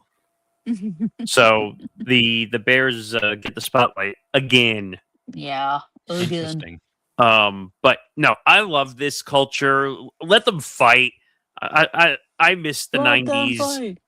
I miss the basketball theory of basketball, the anthem of basketball, where they were allowed to hit each other and they didn't scream and bitch like LeBron James every time he gets poked. Right. And the refs have to blow the whistles on everything. Like, miss that old 90s stuff. This has nothing to do with living rent-free in someone's head. Had the Jordan rules, though. Oh, yeah, that's true. Yeah, there's but Jordan, and then there's everybody else. I get that, but at the same time, players were allowed to hit each other, and they got up and didn't get offended every time it happened. Yeah. I mean, they would brawl, and then they would continue to play a game. Now, if you brawl in a game, they have to stop the game and clear everybody out. It's like another bad version of Malice at the Palace, for crying out loud. Which, by the way, that is a great Netflix documentary. Yeah. If you ever want to go watch one, they did a whole behind the scenes on Malice at the Palace, which, by the way, I remember watching when that was on ESPN. I remember watching the game and then watching the fallout of it, too. And then Same. Larry Brown, who was a Hall of Fame head coach at the time, had to get on the PA mic and tell the fans to stop throwing shit into the hallway as the security was running the Pacers players, covering their heads as they're running through the hallway. I still remember the fan that dumped like a whole box full of some soda splashed on Reggie Miller. It wasn't soda. No, it was beer or definitely. something I like mean, that. someone threw a beer when Ron Artest was laying on the scores table, and then he jumped the table. And I remember I think Breen was calling the game for ESPN. And yes, Artest is going to the stands. He's going to the stands. It was Mike Breen, and it was Anthony, whatever his name is, the former NBA player, Greg Anthony, when he was working for ESPN at the time. That's how long ago it was. I think that was the 04 year, right? 04 year. Yeah. Was that the year they won the title? They beat the Lakers to stop the four-peat. Yep. So that was an incredible team. That was, ironically, Chauncey Billups, who's now Rip Hamilton, Ben Wallace. Ben Wallace. By the way, two wild players in Ben Wallace and Rasheed Wallace. Ben Wallace had like the craziest hair ever. No, but Rasheed, the king of the technical foul before Draymond Green ever earned that title. Yes. He was the one that made the suspension fun for he would get a certain amount of techs and get suspended. And Draymond, I think, got enough in the playoffs a couple of years ago, right? During one of their playoff runs, he got suspended for a game. He got suspended in the year they won 73 games. He got suspended in the finals, and that let Cleveland back into the series. Do you remember where he went the day of the suspension? Do you remember? No. He went to watch the A's game at the Coliseum. He was suspended for a game. He was in the press box. He was in the press box, and he was on the broadcast the day of the game that he got suspended. Go figure that one. Excuse me. But it was just incredible, and you know what? I have no problem with this. It's part of the culture. You want to stir up some drama and some entertainment for the sport. Not everything is supposed to be politically correct. Yeah, I mean, look, I grew up obviously at the pinnacle of when the Kings and Lakers had their very much bad blood rivalry in the early 2000s when the Kings were actually really good, as I kind of documented a bit in episode 7 of Small Market Edition this past Friday. Again, you can go and catch that on your podcast app. We talk about the Kings nearly leaving Sacramento. It took Kevin Johnson, one of my favorite point guards of all time, and became city mayor of the city to keep the franchise in town after the arena was deemed unplayable and it was getting old. The team wasn't, playing well. Anyway, but I remember, though, guys, the flashpoint of Lakers Kings in 01-02, early 2000s, and the one year where the Kings actually were the number 1 seed, I think, in the Western Conference. I mean, that was, the Bibbies and the Vlade Divacs and Peja, Chris Webber, I forget who their head coach was. I think George Karl was their head coach. I want to say. I might be wrong on that. But for the Kings? Yeah, I think in 01, I want to say. I forget. But either way, though, that team was scary good. And the fact, though, that they pushed the Lakers as much as they did, though, and obviously, the Kings, had stolen games. Yeah. Rick Adelman was the head coach. Rick Adelman. Okay. I don't know why I thought George. I think Karl coached later on in his tenure in Sacramento. He Nuggets coach. George Karl was Nuggets head coach. Okay. I don't know. You know what? It's an interesting time for the NBA with everything that's going on and the gambling scandal and trying to figure that out. By the way, yes. So exclusive, and now we're gonna have to cover this on Wednesday on Press Row. There's an exclusive out from Front Office Sports saying there's optimism ESPN's takeover of NFL media could close this April. Sources tell FOS the deal could be finalized in time for the 26-27 season, giving ESPN full leverage for its Super Bowl coverage.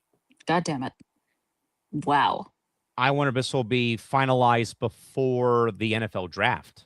That is a possibility. Maybe, but I think they just want to get it done before the next upcoming regular season.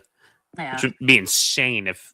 Well, the deal was finished. They just have to wait for a certain idiot in a certain White House to approve a deal. But we'll see if that actually happens. I was Yeah, just gonna we'll say see. they're just waiting to tie up the loose ends. But yeah, but as I was saying though, Lakers Kings though, there was genuine hatred in that era, like early 2000s, 2001, 2002, before Tim Donaghy stuck his nose in the business though of that series. But I mean, you had though, as Nick said though, you had the back and forth. You had Vlade Divac calling Robert Ory's game-winning three just a lucky shot. You don't have to have no set skills; it's just a lucky shot. Please. You had Ory though pop back and say, I've been doing that my whole career. He better go read the paper or something. Obviously, you had Shaq, though. I'm not worried about the Sacramento Queens. Take a picture, write an article. I don't really care. I'm not worried about the Sacramento Queens. So that's where it got. You had Phil, and then though you also had Phil Jackson make the remarks about it's a cow town up there. All they care about is cows and the state capitol. People then brought the cowbells in, and I remember. Oh goodness, Andy Bernstein, who was a longtime NBA photographer, was interviewed and said, the whole time we're in Sacramento, there's this one fan clanking this damn cowbell right in the ear of Gary Vitti the whole time. Yes. That was genuine Flashpoint hatred. Obviously, obviously I'm sure you guys know about the NorCal SoCal rivalry as well. In some way, it's different, different cultures, ideology down here as opposed to up there. And, it's a very much big thing when it comes to it, though. But this, in a way, I think kind of ties into that notion a little bit. But the last verdict I'm going to say, though, on this is simple. The 3-game suspension for me for a confrontation in the hallway is pretty steep. But when you do it, though, guys, 40 minutes after the game ends is public tab behavior. By the way, Shooter is losing and paying $291,000 for a conversation he didn't even win. Luka basically said what he said, and that was it. And, he basically won the rap battle right there, and then Shooter has to go and confront him when it's all said and done. Come on, man, be better. Yeah. Yeah. It is what it is. It is what it is. And obviously, we also had the news about Jaylen Brown getting fined $35,000 for the usual, abuse of the officials with how they called the game. I believe, Nick, we had Rudy Gobert also get suspended for flagrant foul accumulation, I believe. I think it was just too many flagrant fouls. They have a rule in the NBA that if you commit too many technicals or too many flagrants, you end up getting suspended because they count them. I mean, could you imagine, though, if they had those back in the 90s or the Bill Russell days or the bad boy Piston era, late 80s, early 90s? Yes. You mean if they had the rule for the flagrant foul? You mean? Yeah. I totally forget that era that they didn't really have flagrant fouls. They just not really. Also, there's no such thing as ejections really back in the day unless you really physically assaulted somebody. Or if you foul out the game. I was going to go like Bill Lambier used to do. Yeah, I was going to say, imagine what Mahorn, Lambier, and Isaiah Thomas would be getting fined, or how long they'd be getting suspended for how they played the game back then. Imagine what Michael Jordan would have been fined for in today's day for some of the stuff he did. I mean, he had his antics. You know what? Today's basketball is not the same as the 90s was or the 80s was. I thought that era was way better, even though most of us were not, Callan and I at least, were not alive for the 80s and the early 90s. We got the light beer version of Michael Jordan in a Wizards uniform, sadly. Yeah, zero alcohol version of Michael Jordan being in a Wizards uniform. I got the full Budweiser version, pretty much. In the By the way, the Bulls championships, the Dream Team, yeah, Rockets, that sort of thing. That's a great plug for Bulls on Parade, the 3-part series we have for benchmarks coming up. Yes, with Sam Bando. Yes, Sam Bando has a 3-part series documenting Michael Jordan's tenure in Chicago coming out March 8th. So it'll be right in the thick of the stretch run for the NBA postseason as we get towards the end of that season in a few months. Again, folks, as a reminder, the ETB Lounge is back again on Saturday with Nick DiMartino in a great lineup of hosts. And we had Nick, I don't know how else to explain it, though. It was like, throw the script out the window, burn it, put it down the garbage disposal. Let's just go and make our own fun for 2 hours on Saturday. And it was an absolute blast. And it was a great sneak peek, though, of what that show is going to entail as opposed to us on Monday nights. Well, fortunately or unfortunately, it's going to be me hosting it on Saturday with Zan, and Colin will be back, who's one of Nick D's comedian friends. He's going to be part of the show once like by the end of January, he'll be on like every Saturday. Okay. Nick's going to Vegas, so he's going to make his bad decisions for the entire Oh, week. my He's going to go do God. some real unnecessary wagers. Yes. So Oh, could you see him in a casino playing anything from roulette to blackjack to poker and whatever else? yeah, so we do need one more person for lounge for Saturday. So if anyone's around, hopefully one of our people will step up. But yes, I have to take the reins, which that could be a dangerous sighting. Just saying, if I'm hosting this show, Oh my God. Okay. but we'll see what happens. But it's been good for the first couple episodes so far. Yeah, nice little free range on Saturdays. And again, we're over Nice. 100 viewers again. So thank you all again for joining us. Thank Again, we're here. you. Yes, excuse me. We're here every Monday and every Saturday, 7 p.m. Pacific, 10 p.m. Eastern here on ETB. Again, we will be having like some, much like other content on here. If in fact schedules don't line up, we'll probably pre-record our content, put that out though when the show airs in its time slot. But again, we'll have all of our bases covered here for the lounge. All right, guys, bench confessionals from the weekend that was. Again, I went back to my usual spot on Saturday after going to a lacrosse game here in town. Some of these guys have already happened. One of them was from tonight. Again, guys, we give you 3 confessions heard at the bar from this past weekend. We have a unpopular opinion, the emotional hedge, and future regret. So, Christy Wilson, we'll start with you with the unpopular opinion. The Bills, after their win over Jacksonville, are now the favorites to win the AFC now that Josh Allen finally won a road playoff game. Your thoughts? Definitely. I think that is a fact. I've said it before. He has no excuses. If the Bills don't make it to the Super Bowl, then they're never going to get back to that point again with him as the quarterback. So the victory over Jacksonville is pretty convincing right now, but we'll see how the Bills do against Denver. Yeah, I mean, for me, though, it's interesting because obviously I think the stat was that the Bills had not won a road playoff game since 92 It was like or this- 93, one of the two. wait a minute, They're it's one 0 of- and 6. si- 0 and 6. 0 and 6. Okay, I was trying to remember 92, 93. Yeah, I think it was when they were on the way to I think it was the 3rd or 4th straight Super Bowl appearances in the 90s. Because the last couple runs, they've been top seeds, so they've had home games, Yes. but they've been 0 and 6 in road games. It's crazy. and I don't get how McDermott manages to keep his job. I just don't get it. But I think the Broncos and the Patriots would like a word with this person Yes, who they says the Bills are the best team left to win the AFC. Even though I have the Bills and the Seahawks make it to the Super Bowl now. My only assumption would be that the unpopular opinion, guys, is due to the fact veteran quarterback versus 2 new guys playing in the postseason. Broncos defense is going to be hell It is. against the Bills. And by the way, the Bills have to travel to Mile High in Colorado. That's The not Mile High easy. Air. High altitude, Mhm. not easy to play. No, God. Yeah, it's not the first or the last time Rocky I've heard that. Mountain High. But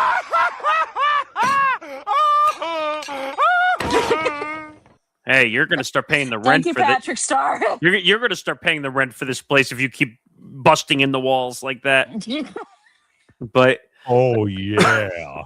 all right, Kool-Aid man. Oh my God! So the Bills are not the best team left, and the seedings will tell you that too, that they're not the best team left. But Josh Allen, if they were to have said Josh Allen is a force to be reckoned with and is a vet and has experience in the playoffs, then I would agree. But they're not the best team left to win the AFC. That's just not right or factual. Yeah, I mean, I think they're easily like one of the favorites. But I think I would probably still say Denver, New England, Buffalo's probably a third right now, if you ask me. If they go into Denver and they beat the Broncos, Oh, Lord. they definitely have a chance to beat the Patriots or the Texans. So if they could somehow go into Denver and win, then I think they're the favorite against either the Patriots or the Texans, even though the Patriots would like a word. Yeah. But Yes. And Drake may too. And Drake May, but remember, Drake May is inexperienced. First Yes, playoff game win, even though it was against a mangled Chargers team, which didn't deserve to really be there. No, they didn't. But The Chargers just got lucky. But to say that they're the best team left in the AFC is just not factual. And by the way, for those who are wondering, that is the 4th straight win for New England over the San Diego or LA Chargers in playoff history. The only Charger win was the last time San Diego won a major championship in baseball or football in 1963. Oh, God. Because they don't play very often. Yeah, and if they do match up in the playoffs, it's been Brady versus Rivers, Marlon McCree. Thank you very much for ruining that season for us. Yeah. And of course, Nate Kidding. Thank you for ruining that other season. Nick, By the way, emotional. Oh, Lord. Go ahead, Nick. What do you got? I was just going to say another stat that a lot of people are pointing out. The Steelers have lost their 7th straight playoff game, longest active playoff losing streak in the NFL. And they're about to lose they did. They lost their 3rd straight home playoff game, a first in franchise history. Oh, God. So, and it says their offense was outscored by the Texans defense. Can you bring Tomlin back? I would say no. Yeah. I'd go no myself. Nick, as you said, though, with how the Rooney's operating, I think he's back for year 20. Yeah, I think so. Nick, let's go to you for the emotional hedge. And this was actually about the game tonight. I picked the Texans, but I have kept the terrible towel in the freezer just in case Rodgers has one more miracle in him. And obviously, the Texans defense gobbled him up whole like it was hungry hippos out there, it sounds like. hungry. First of all, if someone said this during our forecast show, I would say this is not allowed at all. You have to make a straight pick. There's no, I'm picking the Texans, but I'm holding out hope possibly that the Steelers can win. You can't be on both sides of the result. Yeah. You either have to say, I'm picking the Texans because I think they're the more dominant defense, or I'm picking the Steelers because I think there's more playoff experience from Aaron Rodgers. You can't say I'm taking the Texans, but I hold the right to say I could be right if I say the Steelers are winners too. It doesn't work that way. It's a completely what's the word? Blasphemous take. Blasphemous. Yes. Oh, goodness. Christy, your thoughts on the emotional hedge? I picked the Texans tonight, but I've kept the terrible towel in the freezer just in case old man Rodgers has one more miracle in him. That's kind of crazy, but I don't know. I mean, like Nick said, though, the Steelers' offense gave up more points to the Texans' defense than I think C.J. Stroud even really did much for them, it sounds like, at this rate. They did, and oh, boy. I don't know. You're on both sides of the take. How can you have that type of take? I mean, if you want D-Mart's answer, it's called California education. Yeah, California education. And this is not me, by the way. This is what I'm actually hearing at a bar with people who call themselves sports fans. In my market. Here in San Diego. You want to know what I think of that take? Was on crack. It's crap. Maybe. Christy, here's our future regret, though, and I actually agree with this one. Christy, we are going to regret letting the transfer portal stay open while the Hoosiers and Hurricanes play for the Natty next Monday. That's definitely a regret. I absolutely despise the transfer portal. I think it's, I've said it before, I think it's completely, excuse my language, fucked up college football.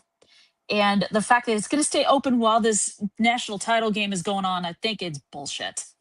Nick, as I've long said before I came here back in April, is that obviously working over a decade in college athletics at the D1 level, but having worked 5 years in the D2 ranks or 7 years in the D2 ranks, I lost count after COVID hit, is the simple fact, though, that I've long said, if you want the portal to actually work, then it needs to be closed all the way till you crown the national champions. It opens up 12:01 a.m. Eastern the following morning. Well, and that's where I think the line has to be, because this would, again, Nick, as I've called it, de facto free agency. That would be like any other sports entity out there, like baseball, the NFL, the NBA, having open free agency in the middle of the season going on in some roundabout way. And as we said, though, Nick, last Monday, we've heard the reports, though, there's been over 4,000 Division I athletes in the portal since it opened up for this, the winter in the, fall into winter now going into the spring. So, Nick, your thoughts on the future regret? We are going to regret letting the portal stay open while the Hoosiers and Canes play for a natty next Monday in Miami, Florida. First, I'm going to say this is an absolutely dumb take, number one, because the portal has nothing to do with the national championship game whatsoever. So why does it matter if even though I agree that the portal should not be open, but who cares? What does the portal have to do with the national championship game? Could someone answer that question for me? Because one has nothing to do with the other, right? Right. No, I agree. So I just think it's a distraction. No, but why do you care about the portal? Like we're on the last game of the season. The season will end. Then everyone's gonna go bonkers and start transferring left and right. I think what people should really be focusing on is that players, once they sign an NIL deal, they should be anchored to their school for 2 years and not be allowed to move. I say at least 2. I'd be for that. At least, yeah. But to say we're going to regret leaving the portal open has nothing to do with the game. It's apples and oranges. One has nothing to do with the other. Yeah, and we're all in a way though as well. The other news though that we've been kind of following has been, the ever never ending revolving door, guys. Excuse me. Of what's the quarterback's name for Ole Miss? Trinidad Chambliss, is that his name? Yeah, Trinidad Chambliss. I believe now he's threatening legal action because he spent 2 years at a Division II 1AA or Division III program, didn't play, and still claims to have 2 more years of eligibility. Oh, stop. Well, I blame a lot of this, though, on the free will of the transfer portal. Now, again, I think that this is just like a footnote to the game on Monday because, as Nick said, though, it doesn't matter about the portal being open still. Right. But the simple fact of there's a game on Monday, we crown a national champion, then by the next day, then everyone's a free agent in our terminology, basically, de facto free agents, basically.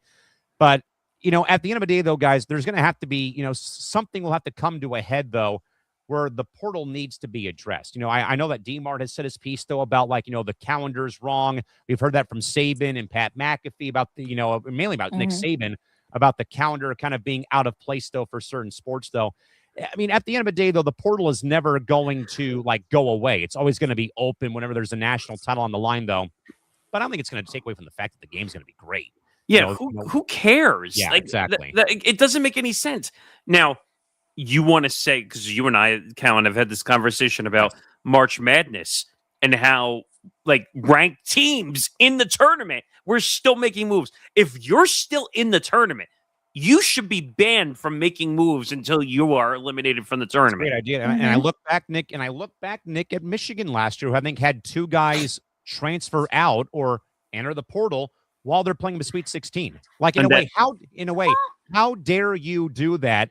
Turn your back on your team while you're still playing for a national championship. I didn't even know you could legally do that, technically, when your team is still Now, in a way, that might be a good time, though, that a future regret, though, about, let's say, hypothetically, not Mendoza or not any big-name guy, but just anybody on either team says, screw you guys, I'm going to go and jump ship to go play at LSU, for example, while you're trying to play for a national championship. Well, right. Lane Kiffin. That's where I think the regret comes in, though. We're going to regret in some way, though it may not be like a 5-star guy or a quarterback. It could be the 3rd-string kicker for all that I care about.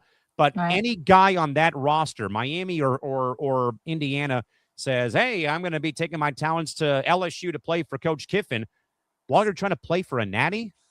Give me a break. Well, first of all, it wouldn't happen this late in the process. Players, it's harder to do the transfer process. What Lane Kiffin did was such a weasel move that he left his old Miss team in the dust. And now LSU is paying the bonuses for how far they made it, which is crazy to me. But again, Zan and I had a debate over, can you really do that? Because you're taking away the rights to the players by anchoring them in one place. Yeah, you're agreeing to pay them money. You signed an NIL deal with the school to go there. So if they should have the right of first refusal to say, no, we're paying you. You're not going anywhere. Oh, you're taking my rights away. Well, then don't sign an NIL deal. Exactly. And to a point that has long been said by Gino Auriemma, one of the greatest women's basketball, basketball coaches of all time, we have essentially, Nick and Christy, thrown the word student out of the equation when it comes to student athlete. How about that?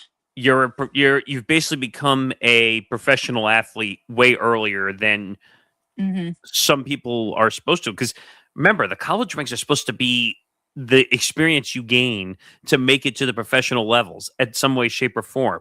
But now that you're being paid, and now that you're accepting sponsors and all this deal, and now that you're legally allowed to have an agent, I mean, look at the situation with Todd McShay, where he said that the agent is controlling, the Deming Williams of Washington. Yeah. No, but I'm talking about the quarterback. What was it, out of Oregon? That like said, he should go back to play in school rather than getting drafted by the Jets. Which Howard did. Yes, thank you. And his agent was basically going around and asking teams before the draft. Oh my God. So basically they're killing the draft before the draft even happens. Now real quick here, I also missed a story that I heard something, and I was away from my phone, but I was listening to or watching Lee Hacksaw Hamilton, one of SoCal's greatest sports talk radio hosts of all time, and he still has a podcast Monday and Thursday afternoons out here at 1:30 Pacific. Lee had said something, though, Nick and Christy, that was very interesting. Now, I forget what the story was. I think it was involving Cincinnati. They had a player transfer from their program to Texas Tech. Yes, you're talking about the one that just happened. Yes. And I think that there was some language in this contract. Can't believe I'm saying that for a college athlete. That now the player now owes his old school $1 million. I didn't hear about that. I didn't hear that part either. I didn't know. First of all, it probably has to do with that they accepted the money. It was upfront money. That's exactly what, like, the collective gave him X amount of money. He transferred. The money's not going to follow him.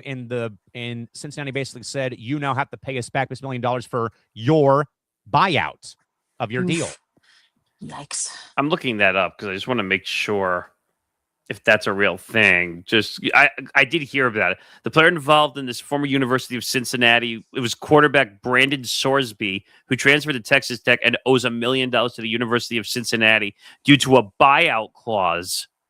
Ooh. But a buyout clause is usually for the athlete, not for the university or the team. Which I think is weird. And I think that Sorsby, weird. I think, is getting $5 million in NIL from the Red Raiders, I think, if memory serves me correct, on top of him coming there from Cincinnati. So it said he had one season remaining on and this is ridiculous, a multi-year revenue sharing NIL agreement. That's the new thing, by the way, that they're calling it. Revenue sharing. Yeah, revenue. With Cincinnati, that included a $1 million buyout clause if he transferred. Yeah. I guess meaning that whatever revenue he got as part of the revenue sharing, they could get $1 million of it back if he transferred. But it says at Texas Tech, Sorsby is expected to receive a new NIL deal valued at approximately $5 million. Oh my God. It's currently unclear whether Sorsby or Texas Tech or its affiliated NIL collective will ultimately pay the $1 million buyout fee, but it must be done within 30 days of his official transfer. Okay. Jeez. So there's a limit on Crazy. it too, which crazy. It says this situation is a prominent example of how NIL contracts and transfer portal rules are evolving in college sports, and with buyout clauses now being enforced in some cases. This I actually agree with. If you force a buyout clause into a contract, you won't see these guys jumping for the next money. Yeah. Looking, I'm a free agent. I let me get the next money from the next school. And you know what? These players are jealous because these coaches leave from school to school to school and they get bigger deals. Except for James Franklin, who I think got screwed by Penn State. But Lane Kiffin, how many times does he keep getting a new deal every time and moving and moving and moving? Every time, because he's a goddamn snake. Couldn't agree more. I hate him. Yeah, I know. All right, guys, we'll move on now to the aftertaste regarding the national title game, guys. But Nick and I even talked about this a little bit with Zan Bando off air last night on Sunday. But national championship game tickets are now going for about $3,500 for the get-in price, a new record high for the CFP national championship. I said that right, $3,500, more than we'll probably ever see in our lifetime, sadly, at this rate. While fans pay thousands, the portal is still churning, with over 4,000 players still in limbo during the biggest week of the year. Nick, have we officially now reached a breaking point when it comes to get-in prices for mega sporting events around the world? First of all, is this the price that the arenas are giving? Is this people who bought the tickets and then are reselling them? Mm-hmm. What do they call those now? People who put the tickets up and try to sell scalpers. Thank you. Yeah.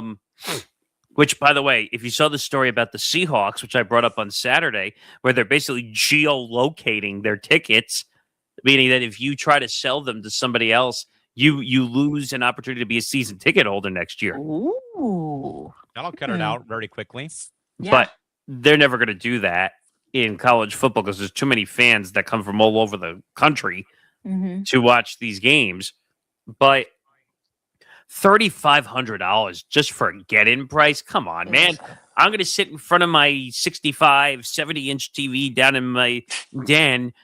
The bathroom is right next to it. The food is already here. I don't have to pay for shit. Like, Right. I can get up when I please. I don't have to freeze or get overheated when I'm sitting in the stadium. I'll take $3,500 and buy a meal for 20 people to come over and watch the game. Buffalo Wild Wings. I'm in. Christy, your thoughts again, though. Obviously, though, Christy, you probably see it a bit more than Nick and myself, because obviously being in the WWE or AEW space, I think you hear the horror stories, though, about people spending gazillions of dollars in a way, for WrestleMania, for a PLE, for even like a local house show, in Glen Falls or in Bozeman or somewhere nearby, in Boise or somewhere in the PNW. Obviously, we had Survivor Series come to San Diego. Prices never drop below $200 for one ticket for the event that night. So, Christy, your thoughts though about seeing a event like the CFP National Title Game being a get-in price of $3,500 here on Monday? Well, first of all, I think that's outrageous, and WWE has been jacking their ticket prices up even more since TKO took over that company, and AEW is more affordable. But college football, like Nick said, I'm probably better off sitting at home in my living room with the bathroom close by, the kitchen around the corner. I have all my food, everything set ready to go, and I don't have to go anywhere. By the way, save money that way. You brought up the WWE. So there's two tweets that I just came across. So someone said, so the WWE has a Raw pre-sale for the Garden because they're coming to the Garden. The queue was over 25,000 people. Oh, no. Yet virtually no one bought tickets due to their insane pricing. Even pricing higher than John Cena's last Raw. Oh, my God. And the Garden holds, what, 20,000 people, maybe more for WWE? 25,000. At least that. And then there's another tweet that came out. WWE Monday Night Raw set to make its return to Climate Pledge Arena in Seattle. Seattle? Oh, jeez. With pre-sale tickets costing up to $2,000. God damn it. Jeez Louise. It can make sense to me. TKO. Yeah, I mean, I wish I could, Michael K, but I think it's just, the supply and demand is one thing, guys. And I kind of know, when to, oh, by the way, first of all, before I get to that thought, Christy from Zan, I'm thinking of going to see a WWE event in Chicago. Is it worth it? Which one are you planning on going on, Zan? Because I know the big one in Chicago coming up in February next month is Elimination Chamber. Depends. I would say it would be if you're willing to spend the money for it. It's a lot of money. WWE's not cheap. No, it never has been. At least as far as I know, it never has been. Yeah, it's usually Elimination Chamber is the one, Zan? Okay. Yeah. If you're into it, if you're willing to.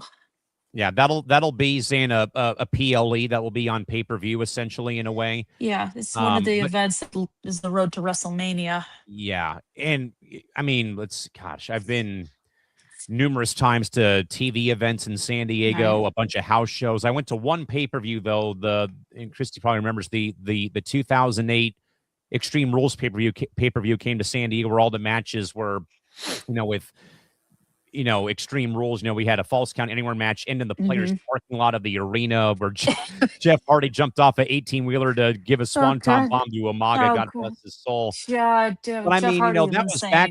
But Christy, though, that was back though in the era where you remember though, where they would advertise tickets being as low as $20. But that was when Vince McMahon was in charge of the company. Yeah, I mean, he wanted to keep ticket prices reasonable, but with TKO taking over. Yeah, and I recall the last time I went to see WWE, it was this time last year. It was my first show in 17 years that I'd actually gone to.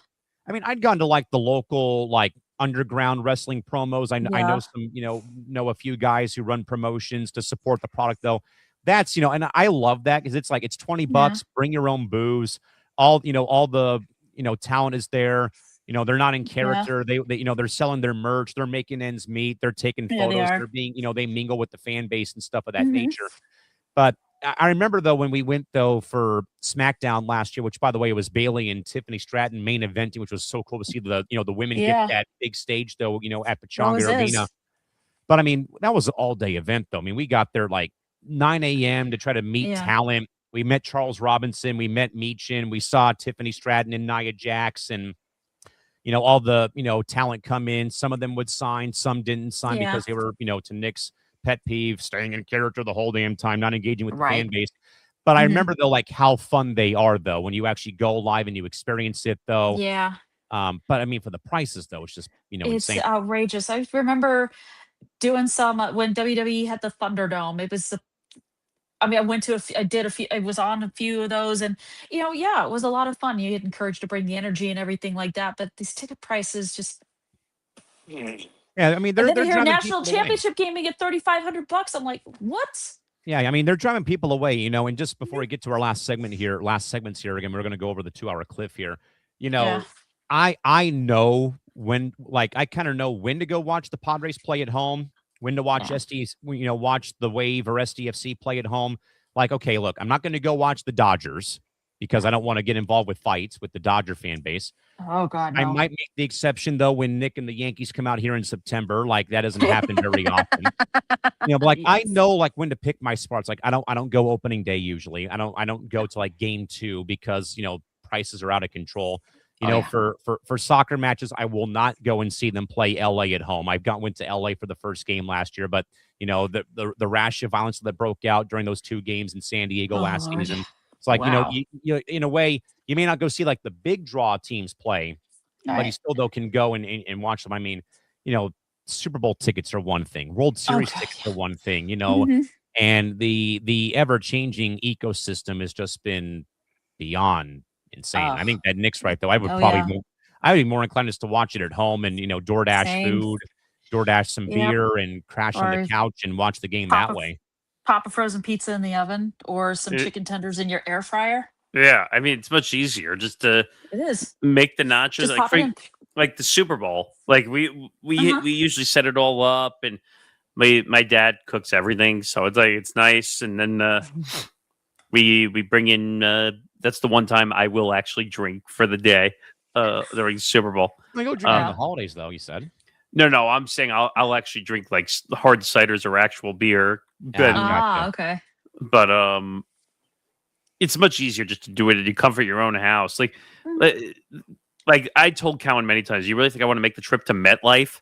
Like no, it takes like 2 hours just to get back each way. 2 hours.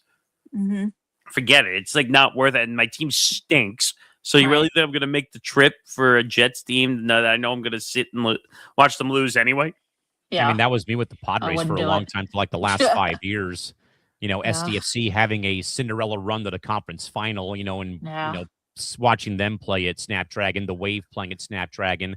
I'll make the trip to Anaheim to watch the Ducks play every, few times a month. I am going to go check out Intuit Dome, though, in February to watch the Clippers play the 76ers, though. So I'm kind of eager to see that building in Inglewood. But even then, I got to worry about I got to worry about traffic. I got to worry about parking being out of control and all that sort of stuff, though. Real quick, Zan says, Callan, I would recommend going to one UFC event, but it's very, very lucrative and not for the average person. If you can go once, it's a win. It's coming from someone who has gone to 14 of them. Zan, they very seldom, though, come to San Diego, sadly. Yeah, Vegas is one thing, but still, that's a long way for me to go, though. But believe me, combat sports, though, is the one thing I have never seen live in person. Boxing, UFC, I've never seen it. No, never seen it live either. Not UFC or anything Believe me, else. though, I hope to go, though, but every time they schedule something, it's not in San Diego. So he gets credentials, so he is able to go. Oh, I'll keep that in mind for the summer. There we go. At Pechanga Arena, San Diego. All right, gang, let's get to our pour one out. Some of the scores, guys, is our lounge therapy session.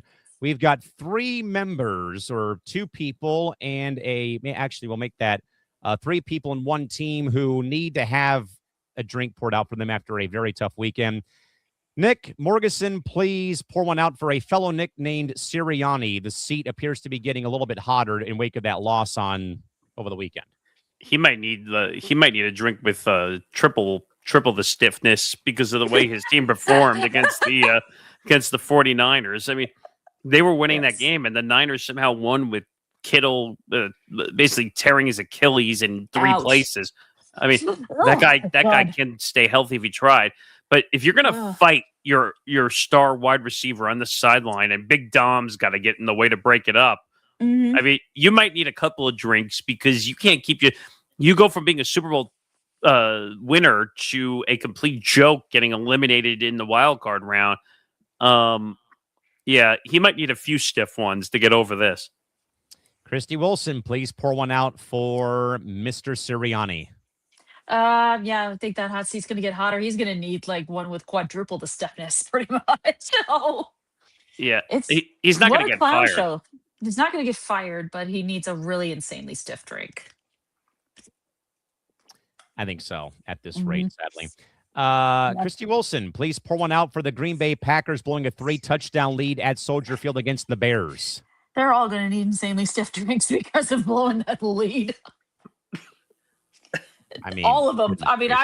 Even Jordan Love, even Matt LaFleur, the coach, is going to need an insanely stiff drink after that. Nick Morgeson, pour one out for the Packers and for your Sanity Come football forecast. I'm going to need one to get through the biased Chicago Bears fans when we do forecast on Friday at 6 p.m. Eastern. It's going to be, I'm going to be suffering through every Bears fans. But you know what?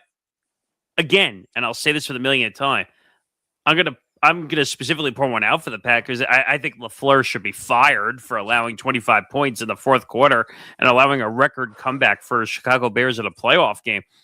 But at the same time, Bears fans need to calm down and learn not to play heart attack football. But at the same time, you know what? It would have been tough. They were going to be in for a battle one way or the other. I didn't think the Packers were going to win it easily, were going to stay in it as easily, but they did. They dominated the first half. But LaFleur, now they're talking about giving him a contract extension, even though he lost the game, which makes no sense to me at all whatsoever. But you know what? Even though they lost, I can't blame this on LaFleur. The players got to play better. They do. Christy Wilson, please pour one out for Trevor Lawrence out in the first round at home after a 9-win improvement for the Jacksonville Jaguars. I feel bad. I honestly feel, I'll pour one out for him, but I feel bad for the guy because you ended up, sure, your season didn't start well, but you came back, made the playoffs, and you lose. Trevor Lawrence, heart goes out to you, buddy. Nick Morgeson, pour one out for the Spicoli lookalike. That'd be Trevor Lawrence. Here's what I'll say. Excuse me. I'm so choked up over this.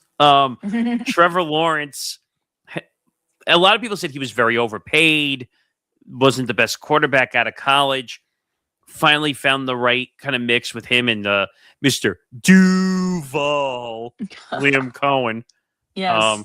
By the way, can we pour one out for the reporter, by the way, who was... Sir, why are you stealing my material? That was my next one. Oh, sorry. Sorry. Oops. I'm jumping the gun.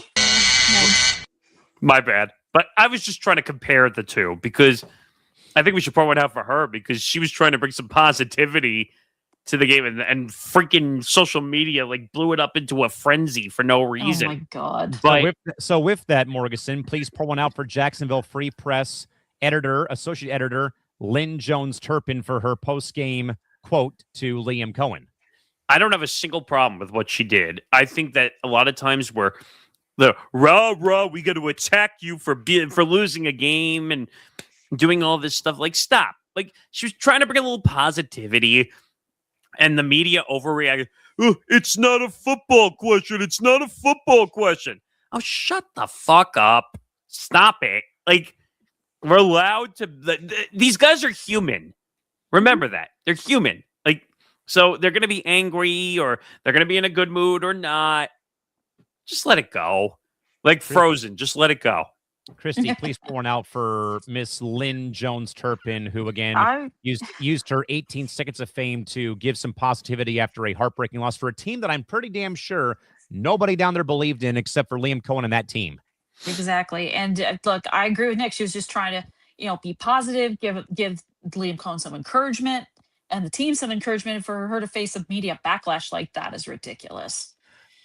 By the way, so Jamel Hill kind of got caught in a little oopsie moment over this too. Did you see this, Callan, or no? No. What do we got? Oh boy. So on Sunday, Jamel Hill mocked the Jags reporter, and then she found out that the women worked for a black newspaper. Oh God. And now Jamel Hill has changed her tune and is asking people to support the reporter. All-time backtrack. Oh God. Yep. I mean, I was never the biggest fan of Jamel Hill to begin with. I don't like her anyway. Because she makes everything too political in sports. But way to go. Way to figure out after the fact that it's now something you realize you should have been supporting, and now you're backtracking. Why does the media backtrack after they say something stupid? They don't want to face the backlash. No, they don't. Sounds like three people who are not here anymore. But guys, God. the final verdict though is let's pour a double one for Jordan Love. Honestly, leading by 18 and losing to Caleb Williams and the Bears is a long flight back from Chi-Town to Green Bay, Wisconsin. Oh, I mean, is it though? I mean, he was hurt.